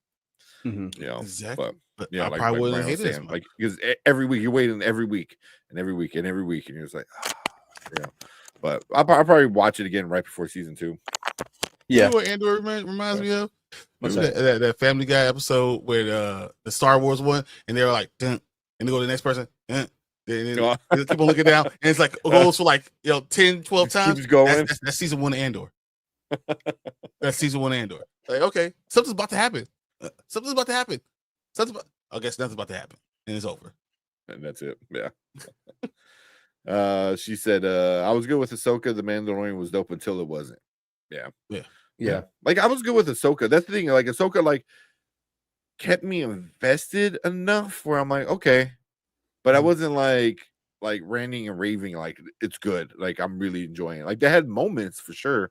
You know, I think each show has some good moments here and there. Even the Acolyte had like a decent moment when like what's his name, some good fights. had the fights, you know. But overall, Ahsoka was for me okay. You know, the only thing that sucks is like Ahsoka wasn't even the main. Ahsoka wasn't the main. She was the person I main cared story, about. but you can do two. You can wait 2 episodes without. I didn't care about Shin and Ahsoka. Balin. Yeah, I always care about Ahsoka, but that has nothing to do with the TV show. Rosario Dawson, she could. You know, you got me. It's Rosario Dawson. Oh yeah, I'm watching it. Nothing happened, Brian. Oh, it happened. Yeah, she did to you. You just didn't see it. Yeah, but like for me, it was just like towards the end, I watched Ahsoka for Balin's story, not for anybody else's story. Like, you know, I think Balin was good. I think it was a good addition, but I didn't know if I was watching it because of him, because I don't know if it was that much what was going on. He was an interesting character that was going on in the thing. I just thought they could have done more with Ahsoka. They had parts. Even the world between worlds could have been more, and they decided not to make it, and that pissed me off a little bit too. Yeah. I'm just waiting for Severance season 2 at this point. Check out Silo, dude. Check out Silo. You might like Silo. It's pretty good, but I'm waiting for I'm waiting for Severance. We're gonna do Severance on Saturdays when it drops. Yeah. So yeah, because I think it's gonna be Fridays when the new episode comes out, and then Saturdays we'll do just Severance because season 1 was awesome. Silo's would be done. Damn. That much left, so yeah, I'll be done. It said I kept falling asleep after the second episode. Listen to y'all. I'm starting to think it wasn't. It was just about my sleep deprivation. of Andor. Of Andor? Oh yeah, he's of Andor. Yeah. No. It was boring. Yeah. It was, like I said, it had some moments, but then it was mostly filled in with like talking that didn't lead to much. You know, like, you know, there's the rebellion. The rebellion's gonna happen. Here, big story about a rebellion, you know, and it's like cool gunfight, rebellion, you know, it was like, and then finally at the end, you're like, the rebellion starts, bam, end of season 1. You're like, what the fuck? like shit, man. It was like you gave me 12 weeks of like talking about rebellion and give me little hints of it might happen this episode. And then once it actually starts, when what's her name, sets the rebellion to start, like that's it. That's the end of the season. Isn't episode 2 the one when Cassian's like hiding the entire episode? I don't remember. If I remember correctly, entire freaking episode. I was like, all right, really? I mean, the best one was the heist. Once they actually did the heist, because there's one episode of them planning the heist and then the actual heist happening. That was cool. And then the jail, the jail was kind of cool. The space laser, that just like did a 360 and just wiped everybody. So it has some good parts. What is it? Going to see Ben Mendelsohn show up season 2. I think he'll show up towards the end. I probably towards the end. Like, because he doesn't get involved until like Rogue One, and Rogue One would be the end of the season Andor show. So yeah. Disney just squandering everything of Star Wars. They had Carrie Fisher, they had Hayden. They just don't care.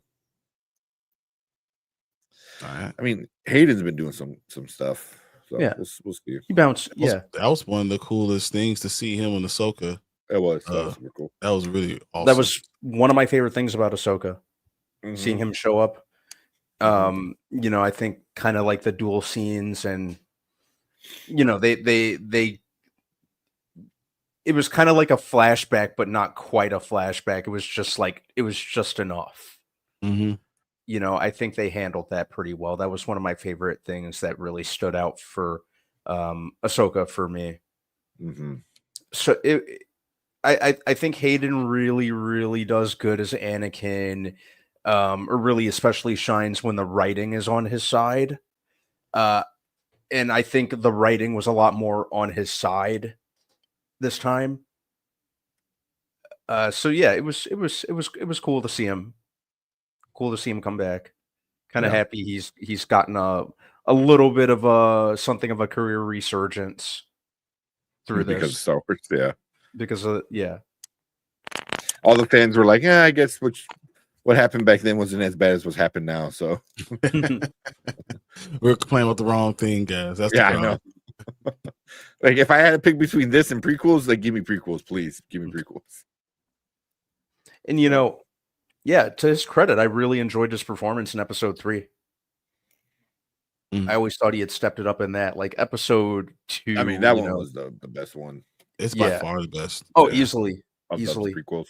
I did think the prequels kind of upped their game with each one, but yeah, Revenge of the Sith is easily my favorite of the Revenge of the Sith might be my second or third favorite Star Wars movie.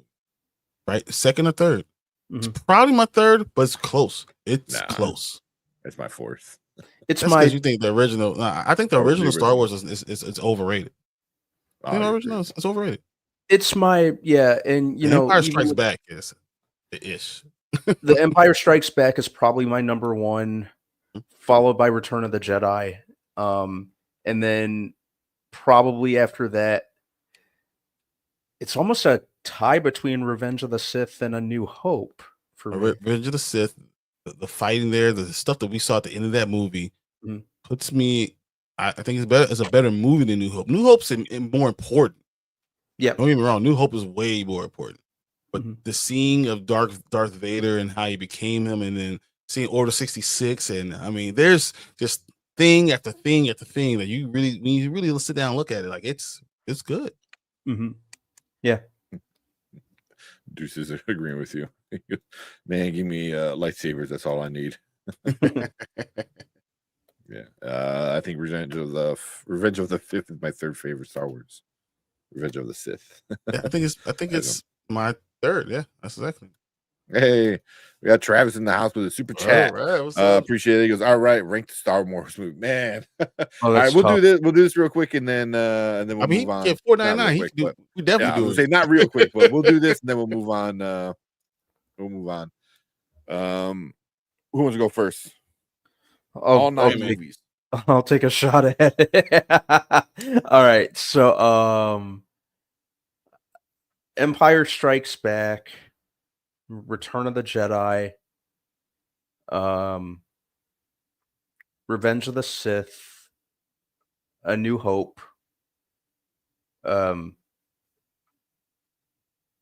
That's 4, right? Yeah. So you still So got you have the what's first one first. You have Phantom Menace, Clone Wars, and then all the new ones. all right, and then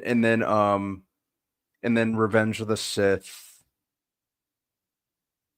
Rise of Skywalker, Phantom Menace, The Last Jedi, and I haven't seen wait, Rise of Skywalker was the last one, right?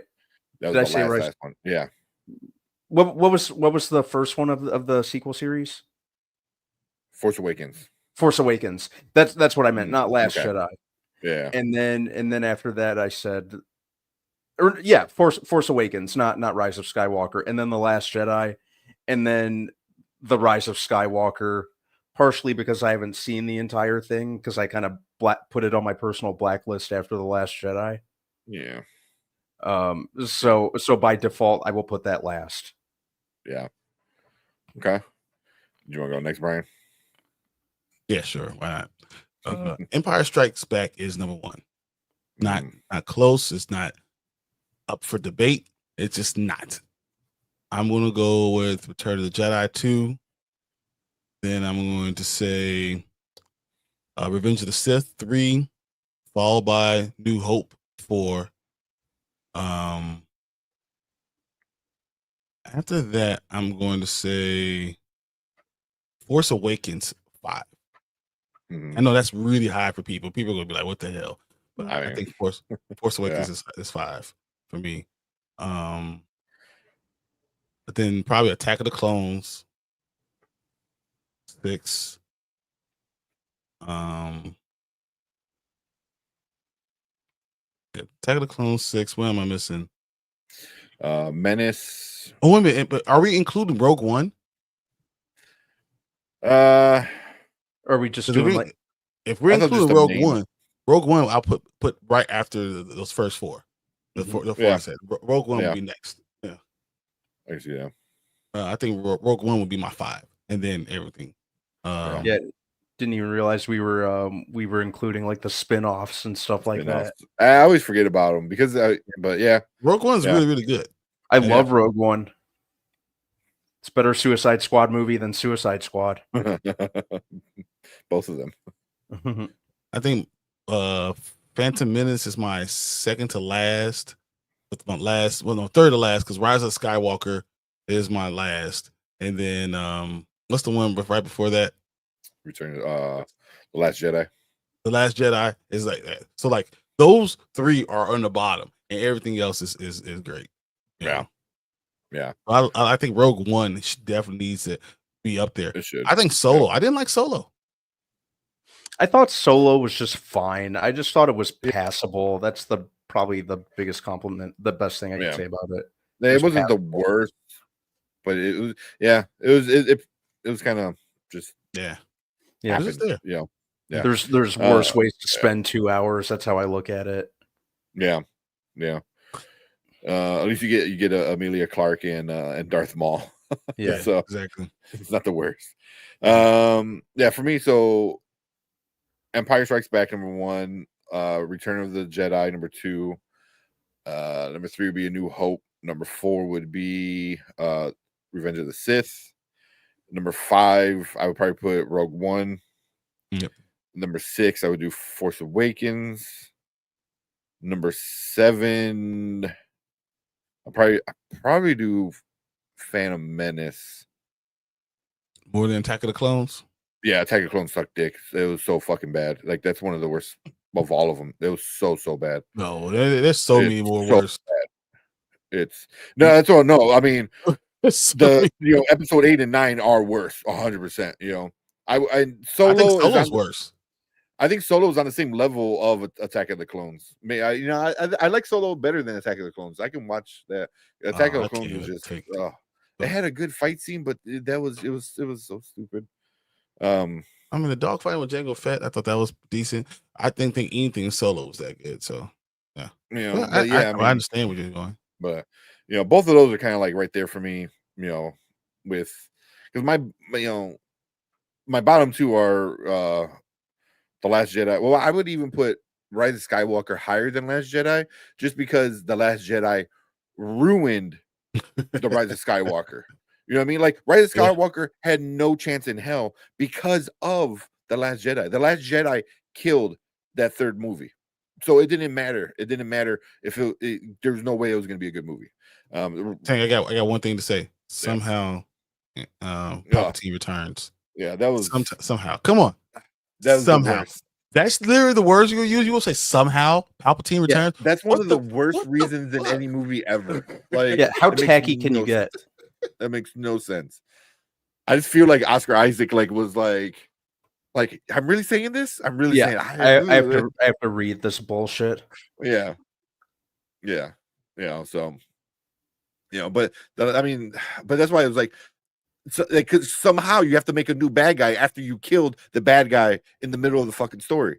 So like somehow I have to make up a new bad guy. So it was like, yeah, because you know, freaking Ryan Johnson killed my villain. So and they did a terrible job even with whatever. Yeah, those the episode 8 and 9 were just horrible, like the absolute worst. Right above, like second to worst, I would put the Solo and the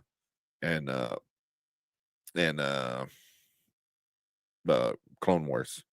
Phantom Menace is pretty bad too, but the Phantom Menace was bad, and then all the hate that came from it made me hate the movie more because of all the people outside the movie. Yeah, that's what I mean. And the stuff that they did to that little boy, I thought I hate that. Watch them. Yeah, that's horrible. So like it just that's why it has to be low because I hate what they did. But like for me, it's like that was my first time seeing an original first time like Star Wars in the theater. Like I saw the original stuff in theaters before, but this is like first time for everybody kind of thing. So it was like you know, super hyped, you know, like you know, my uncle, you know, going, it was like this was the thing, you know. So yeah. I think everyone would Darth Maul was cool. The pod racing was cool. You know, like it has some like pretty fun parts, you know. Yeah. Everyone was putting it on a pedestal like prior to its release. Like this is gonna be the greatest thing ever. You know, I remember people buying movie tickets to, I think it was like Meet Joe Black, just so they could watch the first trailer for episode 1. I think everyone was like, there's no way, no how that this movie is gonna suck. And then it kind of, in the eyes of a lot of people, did. Yeah. It was like too CGI. Well, great. If you're a Star Wars fan, a great movie to watch is Fanboys, and it's about them going to see. It's this group of Star Wars fans going to see the Phantom Menace, you know, and one of them has cancer, so they're like, he needs to see it before he dies, kind of thing. And there's a line at the end.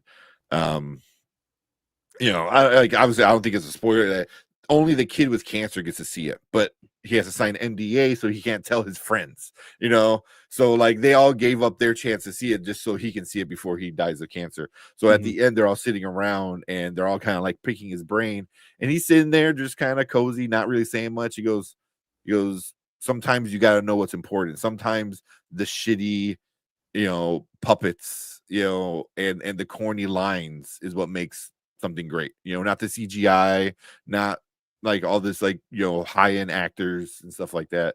You know, it's the story and the vibes you get from the story is what makes it great. So, you know, then I love that movie. You know, I just because then you get Darth Maul in it. He's Ray Parker is in it. You also get Jar Jar Binks. You do. So as cool as Darth Maul is, because I love me some Darth Maul. I thought that ended that movie is really, really, really good. Yeah. Really, really good. Jar Jar Binks just makes me cringe. And then what they did to the little boy makes me cringe. And that's why I have it lower, but not necessarily because the movie was terrible. Just cringe-worthy for me. Yeah. The flashback. Jar Jar is horrible. I remember hearing Jar Jar talk for the first time. I'm like, what the fuck? I remember looking over my uncle, was like, what? Yeah. It's like, but then they give us like Darth Maul and like pod racing. It was like those are cool. Then it's Yeah, like but the pod next to racing was like too fucking long and trash. it wasn't as good as it could have been, and the kid was Pod annoying. racing was awesome. Okay. Like pod racing was awesome. I think it could have been better. How? I mean, when I was watching it, I just thought they could have been better. I just thought that some of it didn't make sense, and I would have wanted more. And I think it's the kid. The kid just didn't make me enjoy it as much. Yeah, he was. So and he was the center of the attention of that. So yeah, that's neither here nor there. I hate Jar Jar Binks. I thought some of this stuff could have been better, and I don't know. Yeah.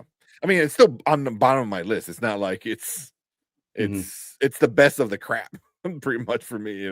Like, yeah, but no, besides well, at least for the crap of all the Star Wars ones. Revenge of the Sith is very, very good to me. Yeah, Revenge of the Sith is my favorite of the prequels for sure. I think my favorite thing about the prequels was watching Ewan McGregor, like his progression as Obi-Wan, just kind of from kind of fresh-faced Padawan, and then that kind of progression into what we came to know as Alec Guinness in the role. I actually believed that he would one day grow into Alec Guinness. Yeah. He did that very well. He was, as far as I'm concerned, Ewan McGregor was like acting wise, he was the MVP of the prequels. Wow. So he heard this. He's heard it. I know. Something. What? Someone say Star Wars, and he just heard it, and he was like, "What? Here I come. I'm on my way." It's like type it really quick. Where Travis agrees with you, he goes, "That the Pod Racer went on for 15 minutes. There isn't any good story. There isn't any good story. I agree with that. It literally was 15 minutes of it. I was like, it was George Lucas just showing off his just reminding us that he has a CGI studio on his ranch on Skywalker Ranch. Mm-hmm. The pod racing was fun.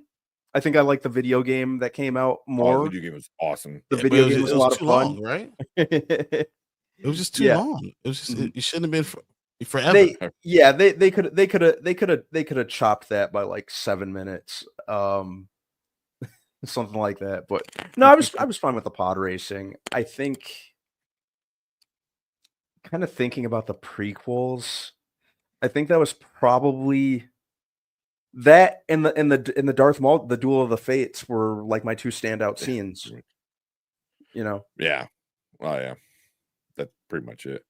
Because the intro scene was fucking stupid as shit. I was like, when can Jedi like do this fucking run thing that they never ever do again, except for that one time? When they were like basically being the Flash. Yeah. Happening to the speed. And then they can like turbo jump.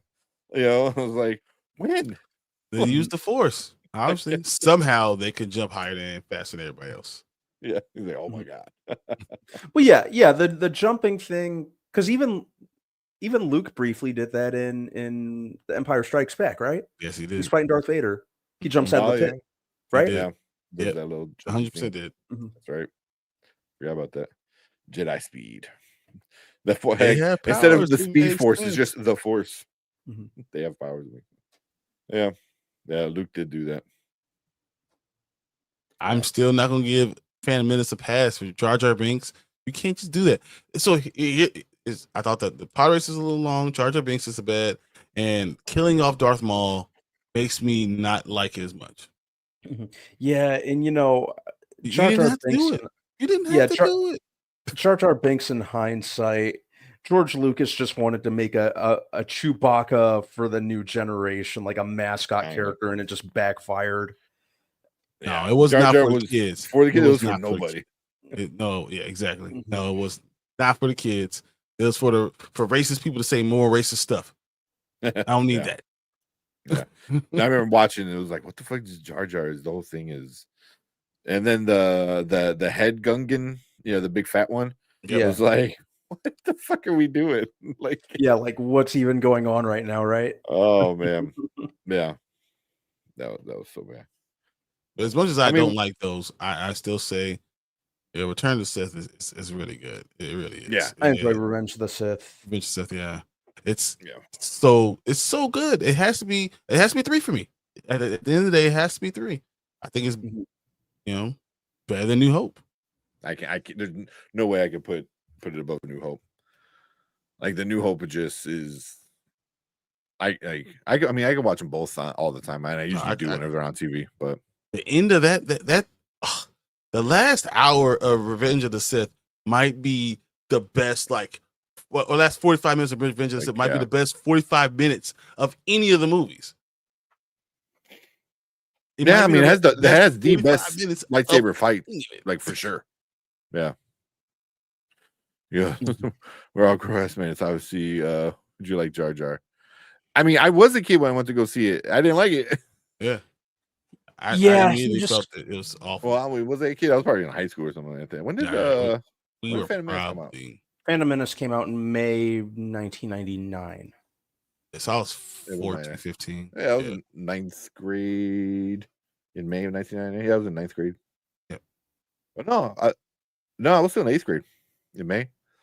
So yeah, because 99 is when we started high school. Later, later that year. Jake Lloyd. That's who that is. I forgot. Here, one last one, and then we'll move on. Best to worst for Travis is episode 6, then 4, 3. So episode 6 is Jedi, then 4 is New Hope.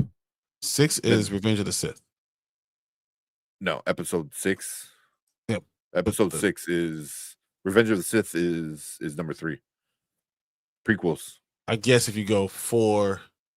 Okay, yeah. Episode 1 is Phantom Menace. 2 is. I always go the first 3, and then 4, 5. Yeah, okay. Yeah. So episode 6 would be Jedi, then 4 would be New Hope, then Revenge of Sith. 7 would be Force Awakens. Yeah. 8. The Last Jedi. Yeah, 8 is Last Jedi, and Phantom Menace. And 5 is Empire Strikes. You have Empire Strikes Back that far back? There's a lot of people that don't like it. Empire Strikes Back. Really? Yeah. Rogue One, Solo, and then Attack of Clones, and then Rise of Skywalker. Damn, because I'm like, wait, I'm where I'm like, where's Empire at? And I'm like, oh shit, it's right there. That's damn. Okay, Travis. And then last one, then we'll move on. Collector said, here's his list: is Empire, then Return, then Revenge, Rogue One, New Hope, Phantom Menace, Force Awakens, Last Jedi, Clone Wars, Solo, and Last Jedi. Well, you have Last Jedi there twice, so I'm assuming one of them is Rise of Skywalker. Yeah. Mm-hmm. I don't know which one, but as long as they're both at the end. Yeah. Yeah. That's what I will never forgive you if you don't go over his list. I know. You don't even have all of them. You just have he only considers these, and then nothing else matters. Said Empire, Sith, the New Hope, Jedi. Said no Disney Wars. No Disney Star Wars allowed. I understand. I'm good with I understand. Yeah. Oh man. I'll talk about. I'll show you guys later, because there's a new channel that I found that I absolutely love. They don't have a lot of videos. I think they have maybe like 50 or 60 videos. The entire channel is about how the movie changed from the original script. Mm-hmm. And they did Force Awakens. And here's the original script of what Force Awakens was supposed to be before George Lucas sold it, and then how it changed until we got to what we got. And I was like, damn, I wish we would have got George Lucas's original version. Like, that would have been so badass, man. I want to see even JJ's like if his version would have continued, I think that would have been cool. But I think that's the one I want to see. I want to see what they would have done to Finn originally. Yeah. Well, and then I guess the original one was Finn was the white guy and Poe Dameron was the black guy originally. That's interesting too. Yeah, that's interesting. I didn't know that. So in all the concept art of them, when they were first talking about it, they had flipped it. So like, I was like, that would be interesting too. Like the badass pilot is the black guy, and then Finn, the one who's kind of old stormtrooper is a white guy. That's very interesting. Yeah, that's how it was originally thought up as. So That can take you into the lore. Yeah, I gotta look up the channel. I found them last week and I just binged everything because it was everything from like Black Panther, Wakanda Forever, to like Transformers, and it was just so many cool shit. That sounds really cool. Yeah, I love that like nerdy shit when it comes to like movies, like original, what it should have been or what it could have been to what You we need got. to reach out to him. Yeah, well, he's got a lot of followers. I'm sure 20,000. No, I think he's like 300K, 200K, something somewhere around there. So yeah, and he only got like 50-ish videos, maybe more, 60. That one's that good. Yeah, I understand. Yeah. If you find the channel, I'll put up a link in a second. We gotta get going. Spend a lot of time. Whenever we talk Star Wars, man, it always like devolves into all of Star Wars. Oh, you know what? Let me do an outro real quick so we can at least finish that up. Cool. Yeah, so that's our thoughts for the Skeleton Crew, the first 2 episodes. We're gonna be checking out episode 3 when it drops next week and talking about it next Thursday. So make sure you guys hit that like button, hit that subscribe button, come back to the Spoiler Kings and check out our discussion going forward for the rest of the season. And if you want to be part of the live chat, make sure you come and check us out live every Thursday when we talk about Skeleton Crew. But we appreciate everyone coming in, hanging out with us on the replay, and everyone in the live chat. And you guys stick around because we're gonna move on to our next topic for the night. They should definitely do a Star Wars What If. I'd be down for it. That'd be cool. Well, they kind of, isn't that what Visions kind of is? It's kind of like a What If, kind of. One of my favorite Visions episode is the brother and sister. The animation was so fucking dope. And it's kind of like, it seemed like it was set in the future, and one was evil and one was not evil, and they just like had this like epic fight in Visions. But What If would be more like, what if Darth Vader never did Order 66? Yeah, it'd be more direct to the actual story. Story. That would be a amazing What If. What if Luke decided to go follow Palpatine? Yeah, what if he killed Vader? What if Luke kills Vader? Yeah. What if Vader kills Palpatine and Luke joins him to the dark side? Oh, he takes Vader's deal in Empire. That'd be cool. Yeah, I'm like that. All these things could be really awesome. Yeah.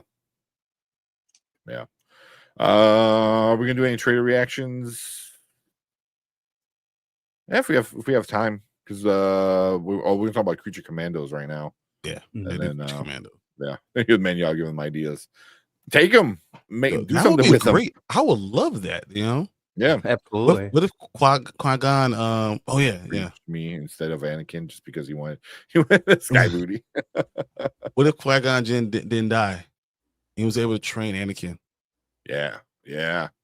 That would be like the most awesome story to see what would have happened.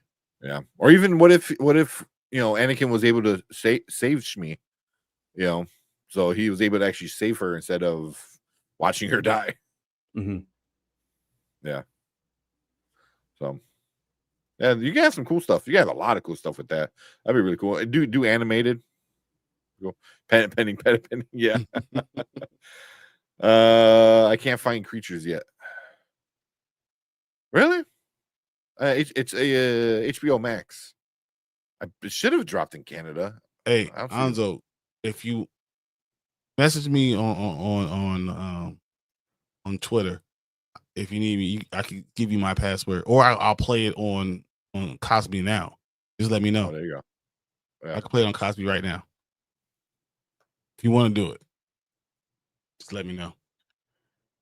They're pretty short. They're like legit, like episodes, like what, 25-minute episodes. So, well, the first one was long. The first one was a little bit longer, right? And everything else will be 25 after that. Yeah. I started watching Creatures and a few minutes before you guys went live. Nice. Okay. Again, I didn't make a dang background, man. I was so busy today at work. It sucks. Yeah, it's not on my Prime. Yes, I do. Okay. I got you. Give me a second. Yeah.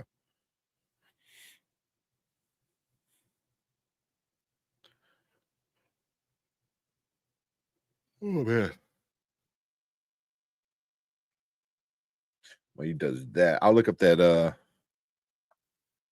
that channel real quick for you guys if you guys want to watch that one I was telling you guys about. Yeah, that sounds awesome.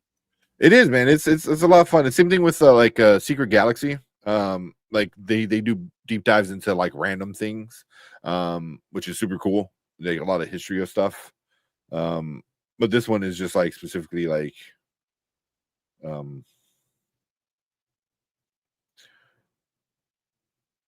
specifically just movies and TV shows, I guess. I'm gonna find it. I'm subscribed to here it is. Nice. Bullets and Blockbusters. What it's called. I've heard of that one. Yeah. Yeah. They got 121,000 subscribers, 83 videos. So, you know, they got a bunch of cool stuff. Like the original plans for The Force Awakens, that one came out 5 days ago. That's the one I watched and I was like hooked. You know, but what could have been Schwarzenegger's I Am Legend? You know, the canceled sequel to the Revenge of the Sith Star Wars Underworld. The original plans for Quentin Tarantino's Casino Royale. Original plans for the Avengers. Original plans for Venom. The original plans for Venom I watched. That was really interesting. Yeah. You know, the canceled version of Toy Story 3. Him talking about Toy Story 1 and how that all got, you know, worked out. You know, but yeah. Like Yeah, Superman put it in the 2, chat. stuff like that. I put it in the chat, so if you want to go there, I'm about to hit play. There you go. Hey, what's up, Eptastic Joshua? What's up, dude? Appreciate you being here. Epic-tastic.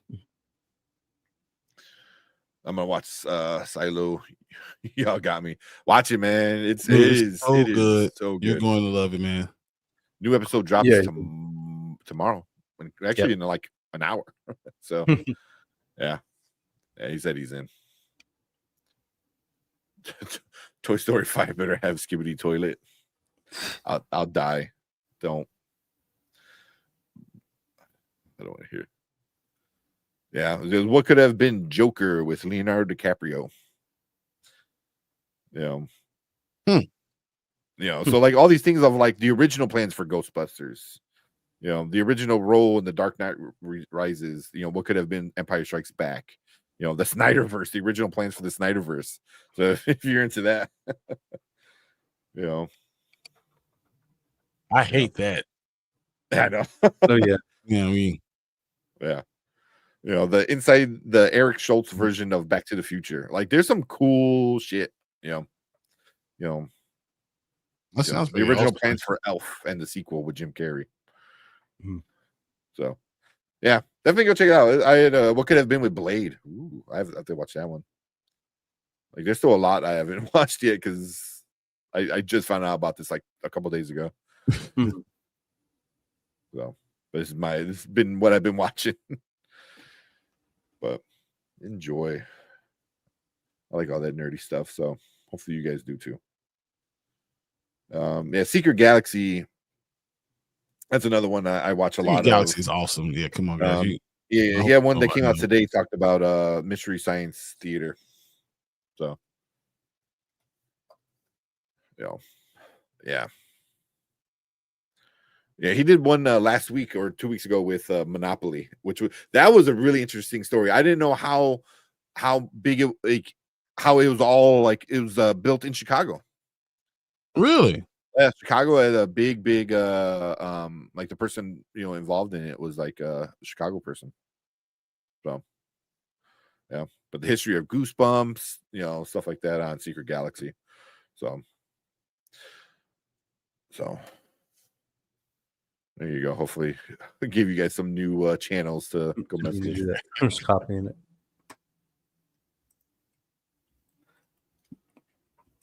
This is what I do, man. I don't even watch TV anymore. I just watch YouTube. So whenever I find a new channel that like has interesting content, like that's all I watch. You know what I mean? So Yeah. That Star Wars tangent was super fun, bro. We do that all the time. It's like there's just certain words you can use. So say recast T'Challa, I just go off on a tangent. You talk about Star Wars, we just go like those are things that you know a tangent's coming. Yep. That's why Mama Bear used to just bans those words. Yeah. There you go. Yeah, thank you for the new channels. Yeah, I hope you like them, man. I'm a nerd. I'm assuming a lot of you guys are too. You know, so stuff like that, movie nerds, and then just like pop culture nerds, you know, for Secret Galaxy, you know, especially like old pop culture kind of stuff. So the way he did with Gargoyles and then DuckTales, and I mean all those things are really, really just cool. Saturday morning cartoons. Like he has a whole how that all kicked off, you know, on Secret Galaxy. So yeah. Then I'm so jealous of his background. Like, you think me and Brian has like a crazy background? He has an epic background. Like, his background is so good. This is a store, an entire store. Well, there used to be a toy channel. So it used to be Secret. I think it'd be Toy Galaxy. I think it was Toy Galaxy at first. And then they changed it because he started doing toy reveals and talking about toys and blah blah blah. And he was also doing backstories of different old things, and then it started doing just the old things, and then I think they changed their name to Secret Galaxy. I believe that's what it is, but yeah. And man, I'd be at work listening to YouTube. Same. I just put my earbuds in, and then you know I try to find longer content so I don't have to constantly change the click the new video because otherwise it's like every 5 to 10 minutes is like I have to find another video. Pretty much. Yeah. So I like long content on YouTube, and I know like Spoiler Kings, the channel is considered like a long content channel. So that's why our shorter edits don't always do well. But it is what it is. All right. You guys ready? Yep, let's do it. Next Black Get out of here. Because Malcolm X met T'Chaka in the comics.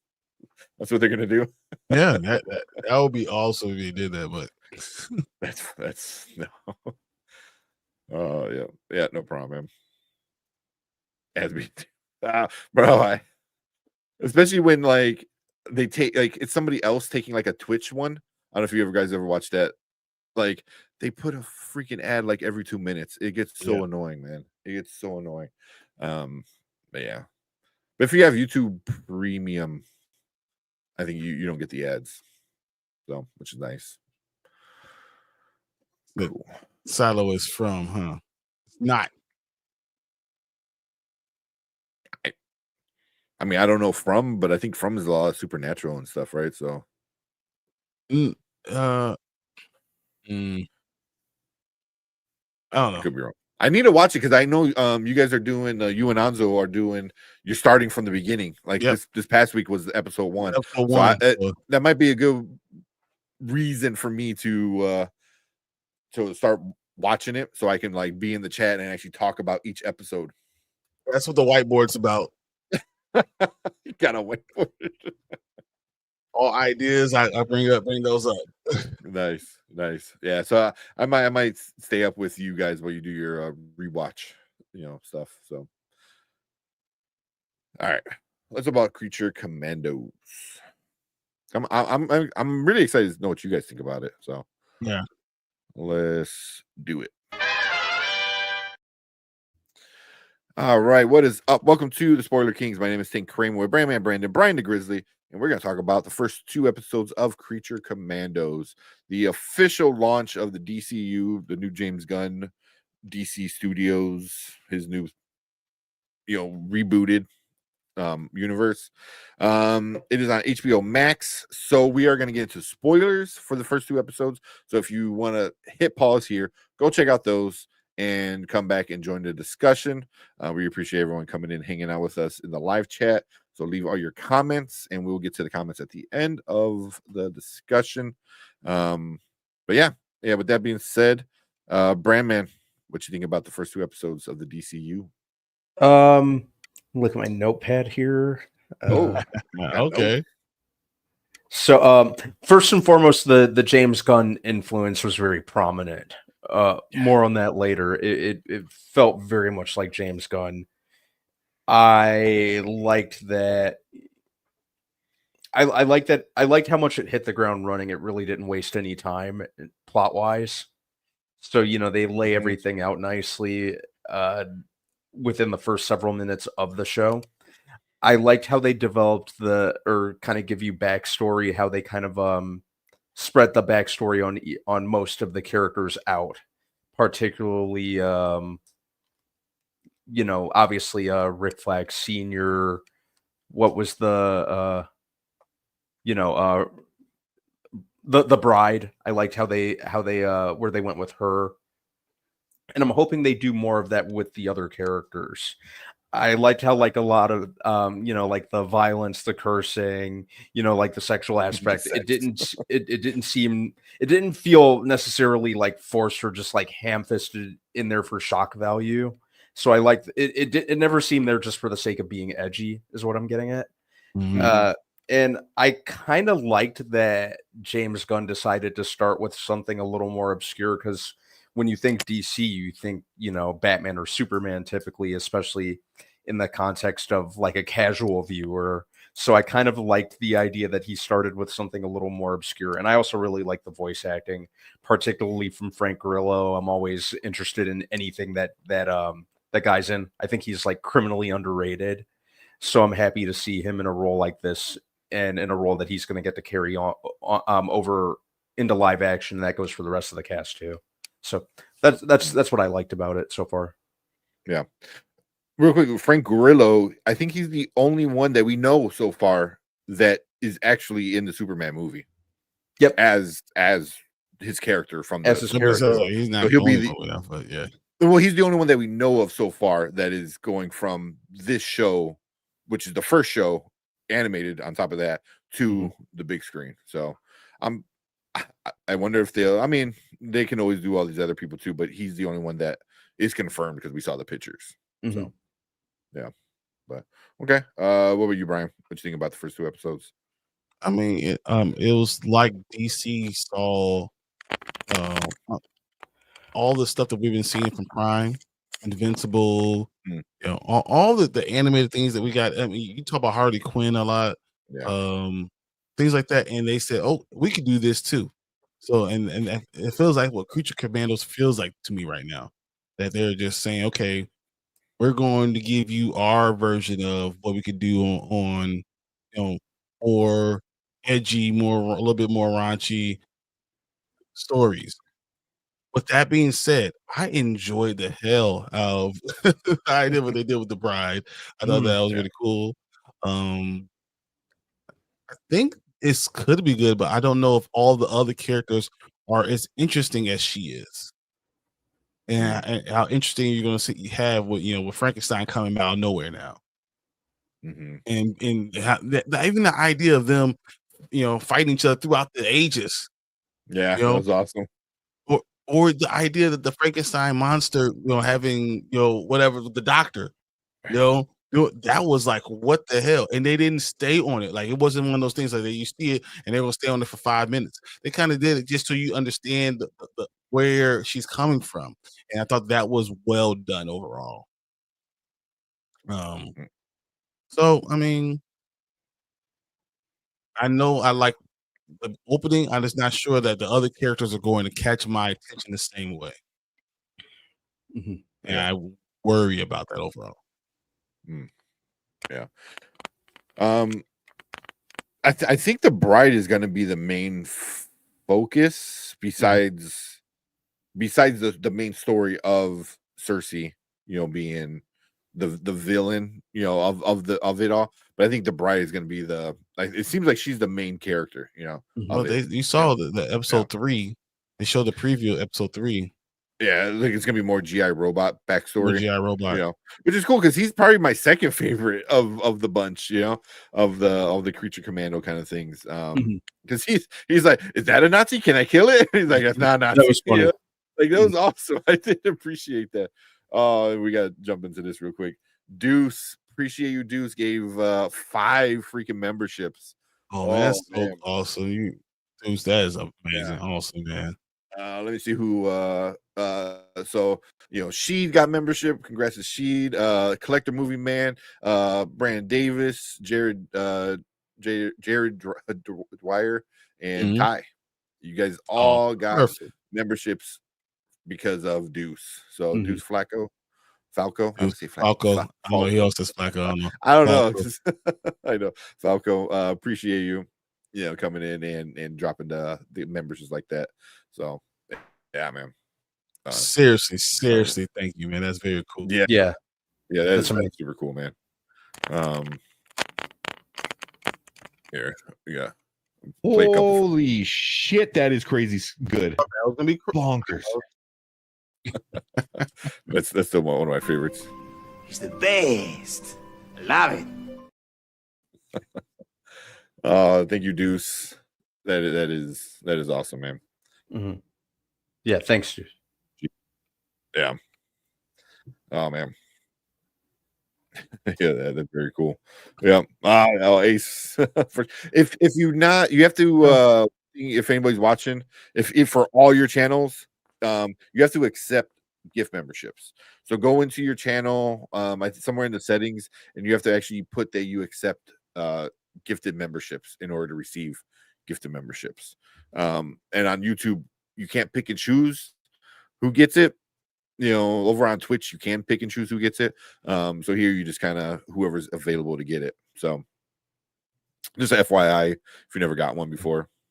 But yeah, thank you again, Deuce. That is super awesome for the members. Yep. You really did. Outdid it today. That was awesome, man. Appreciate it. Yeah, I really do. Yeah, you didn't know that. Yeah, they never tell you about the stuff. Like you would assume it's just, why would I not want to get memberships for free? Yeah, exactly. Like it's like YouTube's like, no, you have to go in and accept that you want it. I was like, yeah, what? So stupid. Oh yeah, but cool. Yeah, thank you, Deuce, again for that. That's super awesome. But going back into Creature Commandos, the one another thing I liked a lot was they like Brandman said, they don't spend a lot of time like setting up the team. It's like within the first 3 minutes, they're already like Walter's like, here you go, here's the team. Yeah, they tell you right out the gate, pretty much. Yeah.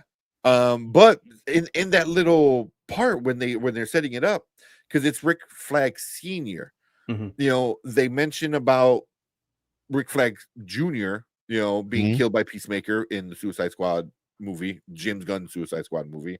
They bring that up, and they also bring up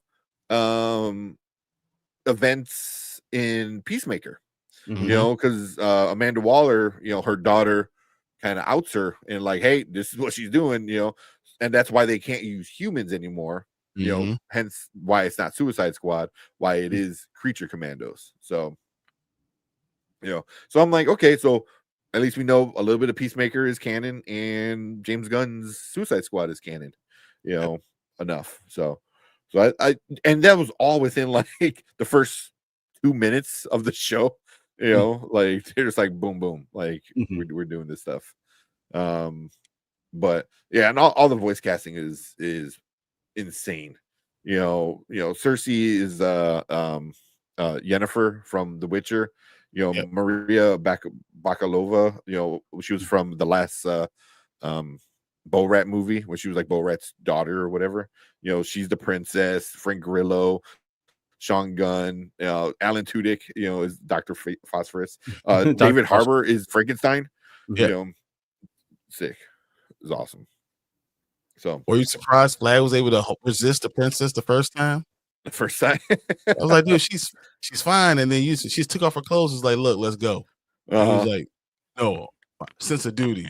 And then the second time she tempts him, he was like, let's go. Yeah. Well, she waited until he was half naked to get it going. Yeah. Give me a sec, guys. Okay. Yeah. Yeah, but it was it was good. And then even like the the sex scene happening behind the door was really funny because Dr. Phosphorus is like, give him 30 seconds, and it's like, he's an older guy. I mean, he might be better at this. Maybe like 3 minutes. Yeah, they're just standing there listening to them. Like I thought that was funny. I thought that was super funny. So. You're not seeing it. It's the idea of what's going on. So you still be able to use your imagination. Yeah, and then it's like over the top of them, like screaming and doing like the goofiness, like the funny, walls, things fall down. Yeah, and then they're all just kind of standing there, and then who is it? The guard. It's like, you're smiling. He goes, how can you tell? It's just my skull. It always looks like I'm smiling. He goes, are you smiling? Yes, I am though. like, and then it's Alan Tudyk, who's just an incredible voice actor and just actor. He's Dr. Phosphorus. The fight scene between him and Frank and Rick Flag Sr. was really good. Because you could tell, like, hey, these guys, they don't want to get brain zapped. So they're willing to fight him for it. So he's like, dude, I'm not even trying to hurt you. What are you doing? Yeah, like, what are you even doing, man? It's funny because I got it going right now on the other channel, on the Cosby right now, and it's at the fight scene right now. Is it nice? Yeah. So I mean, it's a fun show. The bride is the main thing that was really interesting, but I can see it getting to a spot by the end of the season where you're just like, oh damn, this is like really cool. But definitely had the vibes of James Gunn. The music was very James Gunn-y. Like he's gonna find a funny kind of band that fits the vibes of whatever's going on in the show. Yeah, and fits whatever's going on in that particular scene. Yeah. So, I gotta admit, like, is it my favorite DC animated show? No. Harley Quinn was, even out of the newer ones in the past couple of years, Harley Quinn is like so good. But this came pretty close so far. I think it could wind up being like something really, really cool by the end of the season. But so far, so good start. I was having fun with it for sure.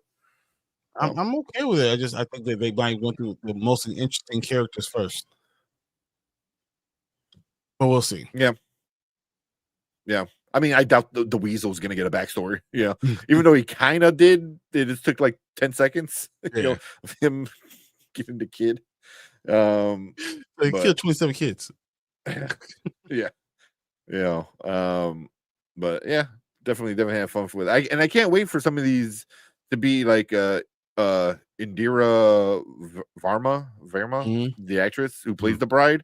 I can't wait for her to be in makeup and being on screen as the bride. That's gonna look awesome. Same. Like, she definitely has the look of it. Yeah, can't wait to see where she ends up showing up. But when are they gonna do that? That's the question. Yeah, I don't know. But eventually, maybe.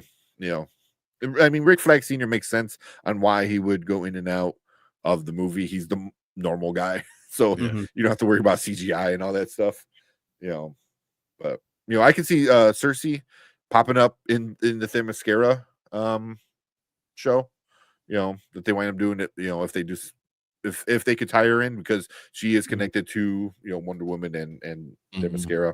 So, but having a lot of fun with it. That's for sure. It was a fun time. Yeah, it was a fun start. Did you guys like the fact Frankenstein was on the yacht, like listening to rap music, with women just playing around all over? That was kind of funny. Yeah, that was kind of fun. Yeah. Although because it was at the end of episode 1 that happens, and he's like, finally I get my bride. But then when you get it, was like, bro, like, you had her like every decade, it seemed like. So yeah, but I mean, come on, that really blew my mind. What happened with the bride and the Dr. Frankenstein? I was like, that's really bad. It's almost like incest, because like you were treating her like your daughter, and then to do that, I was like, whoa, this is crazy. Yeah, I didn't think it was gonna go there, because like when he gave her the necklace or whatever, and she's like pulls in for the kiss, and he's like, oh, and he like pulls away. He's like, Yeah. I'm like, okay, maybe he just doesn't. He's not gonna do it. And then just out of nowhere, just like they're having sex, and Frankenstein's in the corner watching, crying. Yeah, I was like, what is? I'm surprised Yeah. Frankenstein didn't kill him right then. They're right there. But even David Harbour as Frankenstein was great. The first time they show Frankenstein, and he's like, he's so. It reminded me of like a not a poet, but like a Shakespeare actor. Shakespearean, like English. that vibes. Yeah, he goes, do I not deserve love, Father? This the whole thing. He's so like over the top, goofy. But I thought it looked good. I thought all the characters looked good. The animation style was on point. Like everything was looking good. So yeah. Are you guys excited to see some more from these guys from the show? Absolutely. Yeah. Absolutely. Yeah. Will I stay up at nighttime to watch it? No. Yeah. Will I watch it first thing in the morning? Probably. Yeah. So that's different. Like, when I'm staying up at midnight, I gotta watch it. No, I'm not gonna probably do that. But as soon as it comes out in the morning, when I wake up in the morning, I'm like, I probably hit play. Yeah, probably will. Yeah, that seems about right. It'd be the first thing I turn on Thursday morning at work. Yeah. So, but cool. You guys got anything else? No, I mean, I think it's gonna be a lot of shocking things. It's gonna be a lot of twists and turns that we don't see. I do not. I worry about this less than I worry about the other shows that we've talked about today. We talk about Skeleton Crew, talk about Harry Potter. I worry about that a lot less. This less because I feel like it's going to be good. James Gunn knows what he's doing. This is right up his alley. Yeah. And then just for Rotten Tomatoes, I don't know if that because you can't verify if people watch it or not, but it's got 96%, which is way higher than I expected. Like way higher than I expected. I'm thinking it's gonna be like if this hits 70, it'll be good. Just because you get a lot of the trolls and stuff like that and haters. But 96%. I think it's 96% from the it changed a little bit. 93 is the average tomato meter. So that's still pretty good. Ahead of that, yeah. So so doing pretty good. We'll see how it keeps going forward. We're all kind of digging it, having fun with it. I did want to ask you one question, guys. What Did you like seeing James Gunn in the opening? I was fine with it. It seemed a little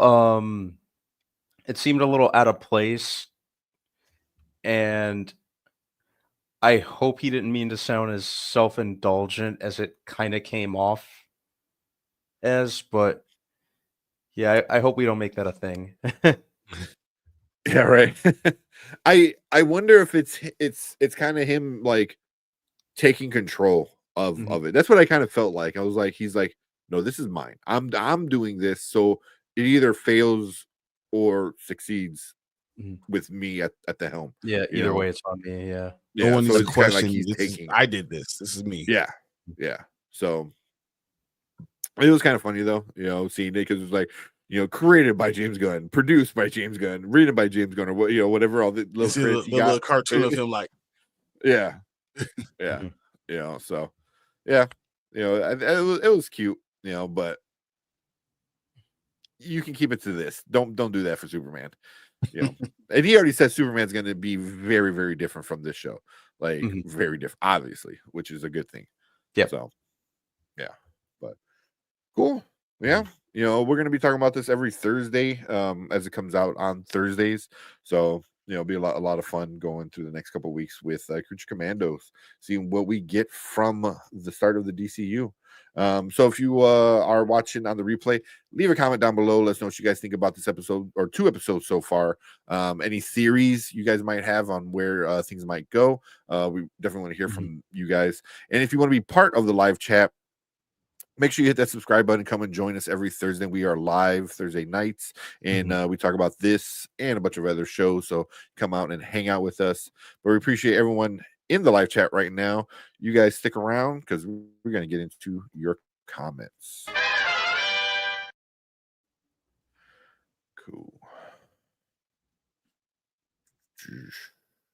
see. Cool. Ace said, I'm looking forward to seeing how they're going to show other heroes that they say are going to show up in one way or another. Same. Yeah. What if we get Superman in this? That'd be cool, or even like a mention, you know? Yeah. I mean, there's got to be some way. There's got to be some way Rick Flag gets pulled away from Creature Commandos to go handle the Superman situation, right? Mm-hmm. Do they mention it? Do they show him? Do we get our first like audio at least of Superman? Corn Sweat. Corn Sweat. You know, I don't know, but I think that'll be interesting. That'd be interesting for sure. Yep. Yeah. I don't know who else would they like. It wouldn't make any sense for Green Lanterns to pop up. It wouldn't make it like Hawkgirl. That doesn't make any sense. Mr. Terrific doesn't make any sense. Just bad. I mean, it could be. I don't know. Yeah. Maybe Wonder Woman. Because remember, we haven't got any news about Wonder Woman. We got a Themyscira show, which is like a prequel, but we don't have no news about Wonder Woman. So, Amelia Alcott, Supergirl, yeah.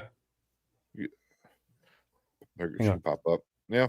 So we get some cool stuff. I mean, I am curious to see what they do. We know they're gonna get a casted Batman. Yeah. Because it's not cast yet. We still don't know who casted Batman is. So. Yeah. He's got some time, so but also speaking of, I'm caught up with the Absolute shit. It's awesome. My God. Batman is so cool. Absolute Batman is great. So good. Superman is I like it's very, very different. But I like Superman. I really liked Wonder Woman. Absolute Wonder Woman. Yep. Was that Me issue too. 2? Yeah. Yep. This is issue 2 right now. Yeah. Yeah. Issue 2 was pretty interesting. I read that today, you know, and Superman is my, I like it, but it's my least favorite of the 3 so far. Batman was so good. Even like his logo, you know, on his chest, his chest emblem. I'm like, you know, everyone hating on it. When they first announced, they're like, "Oh, it's so basic, it's so plain." I was like, "Oh, but there's a reason. There's a reason why it looks the way it looks." You know, like his Batmobile. That's sick. It makes zero sense. And then the fact that you ever think he has a club? This got a club. What do you mean? The Batman. He has a club, like a bat. I have to show you the first issue. Things around somewhere. I mean, his ears. Oh my God, they made his ears fucking knives. Like that's sick. You know, yeah. Ace is saying, Absolute Batman is amazing. It's going to be great when he crosses over to me. I because right now, is it different worlds? Think it, yeah, it will. Because is Wonder Woman, Superman, and Batman, are those different worlds right now? Because I don't see them being like they're not crossing over. Like, yeah, I didn't get the feeling that they were. Yeah, the same world. You know. Yeah, I got the feeling that they do exist in the same world or same universe. Really, I didn't get that. You know, because you have like the Lazarus stuff happening. You know, with that, also with Superman, all the peacemakers, that was awesome. That was really awesome. You know, even the whole thing they did with Lois Lane. You know, and that, yeah, it's an axe. Yeah, it's a battle axe. Yeah, it's axe. Yeah, my bad. It's axe. Yeah, it's axe. Yeah. You know, and super sharp on top of that because he's just like one shot slices like a dude's arm or hand off. Yeah, you know, but I thought that was super cool. Like he takes it off and makes an axe, like a battle axe, out of it. And, that was super dope. Yeah. You know, even the Pennyworth thing with Alfred, like him being like an assassin spy kind of thing. I'm like, because at first I'm like, what's going on? And then I'm like, all right, I'm really digging it. But that's kind of what Alfred was supposed to do for the TV show. Yeah, it's really good. Yeah, from the Pennyworth or Penny. no, but he's super cool Pennyworth, because like he started watching Batman do his shit, and then like started helping him, you know. Yep. So, but even like Batman is poor, you know, like all his friends are his villains, you know. Even the part where like they do poker night, and he hasn't gone in weeks because he's out doing Batman shit. And then the one time he goes back to them to hang out, it's not even to hang out, it's like to interrogate all of them, you know. It's like I was like, that's the So what were most you fucked doing? up thing as a friend, but a super Batman thing. But it's very Batman because Batman don't need friends. You know, man, am I super laggy or what? Yeah, you are. A little bit, yeah. Yeah, I don't know what the hell. I got nothing open. Close to the little things I have. But yeah, that's super cool. But Wonder Woman was so cool though. Her being the princess of hell, you know, like, and she does magic, like which is so cool because that's pretty badass. So the idea of Wonder Woman, you know, she's always fighting all the gods and everything. So now, you know, can you imagine Hades being her father and stuff like that? That could be a very cool thing. Yeah. Well, I don't think Hades. She's a prisoner, but it was Cersei. Cersei was she lived in hell. So like Cersei, which was, I thought that was super cool when Cersei was like I don't want the baby, and then was it Hermes or whatever was like, we don't care if it lives or die, it just needs to stay in hell, you know. And then Cersei was like, all right, cool. And a snake came to kill Wonder Woman, and it reminded me of like the Hercules movie, you know, like the Disney one, where like she just grabs it and then you know freaking launches it, you know, this little like dragon, you know, lizard blows fire on her and she just grabs it and pets it and shit. It's like, oh yeah. So the cartoon, the Wonder Woman one, right? What's that? The Hercules cartoon? No, she does that in the freaking she does that in the comic book. No, I'm talking about the Hercules. You reminds me of Hercules. Yeah, because when he's the baby and like a snake is gonna, and he grabs the snake and then he just grabs it. Yeah, I think he like ties it in a knot or chucks it or something like that. But that's what she does with the snake that's about to stab her. But yeah, but it's so cool. Like she's Amazon, and she's still an Amazon, so she has all the Wonder Woman attributes. But yet she has like magic now, and like has all this magical fucking god gear that Cersei gives her, you know. So, and she rides like a freaking undead Pegasus kind of thing, which is sick. Yeah, she was just super badass. It was like it reminded me of the Harry Potter things that they were the horse things. Yeah, so I finally got to read it, and I'm hooked. Those are good. I think March we get Flash. Yep. Ultimate Flash or Absolute Flash. All in Flash or what? Absolute Flash. Yeah. Which is interesting because I went up looking into it, and it's going to start off with Wally. Wally's going to be like the main first Flash. You know, it's not that's what we talked about that. Yeah, so that's gonna be interesting. It says somehow it's going to connect, and you have to remember Booster Gold is in there. Oh, yeah. Waiting to hear more about Absolute Power. I have the Absolute Powers right here. I have not read them yet. She goes, it looks like it's going to connect because it's a dark side world, and they know it exists. Oh, okay. I forgot about Absolute Power. I that one ties it in. I think that was the first one that came out anyway. Oh, was it? Okay. So yeah, I'm in. It's awesome. I love the Bruce Wayne. You know, him being poor, but also super smart. You know, the Joker's rich and doesn't laugh. You know, it's like, yeah, it's gonna be good. Oh man. You guys got anything else, or was calling night? No, I'm good right now. Yeah, I'm pretty good. Mhm. Yeah. Cool. Mhm. Yeah, I still got a bunch of stuff I got to edit anyway. Yeah, I don't know why I'm like laggy all day. My internet's been down. Yeah, it was Like looking at like it home. was. Erica was so Yeah, it was so, looking like so it was pissed off. doing that on and off. Yeah. Mhm. I've been Yeah, good all day, so- so I don't know. Yeah, let's get out of here. All right. Yeah.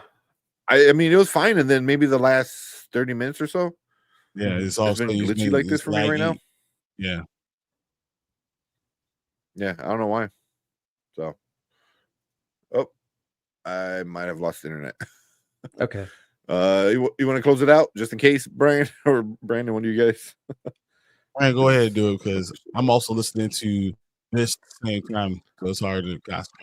All right. Let's go. Brian. Well, as always, we want to thank you all for spending time with the old Spoiler Kings here.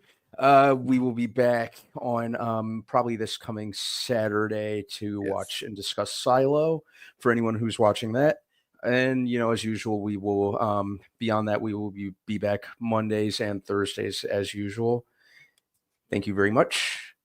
Enjoy your weekend. Later. Also, thank you, Deuce. Thank you, Travis.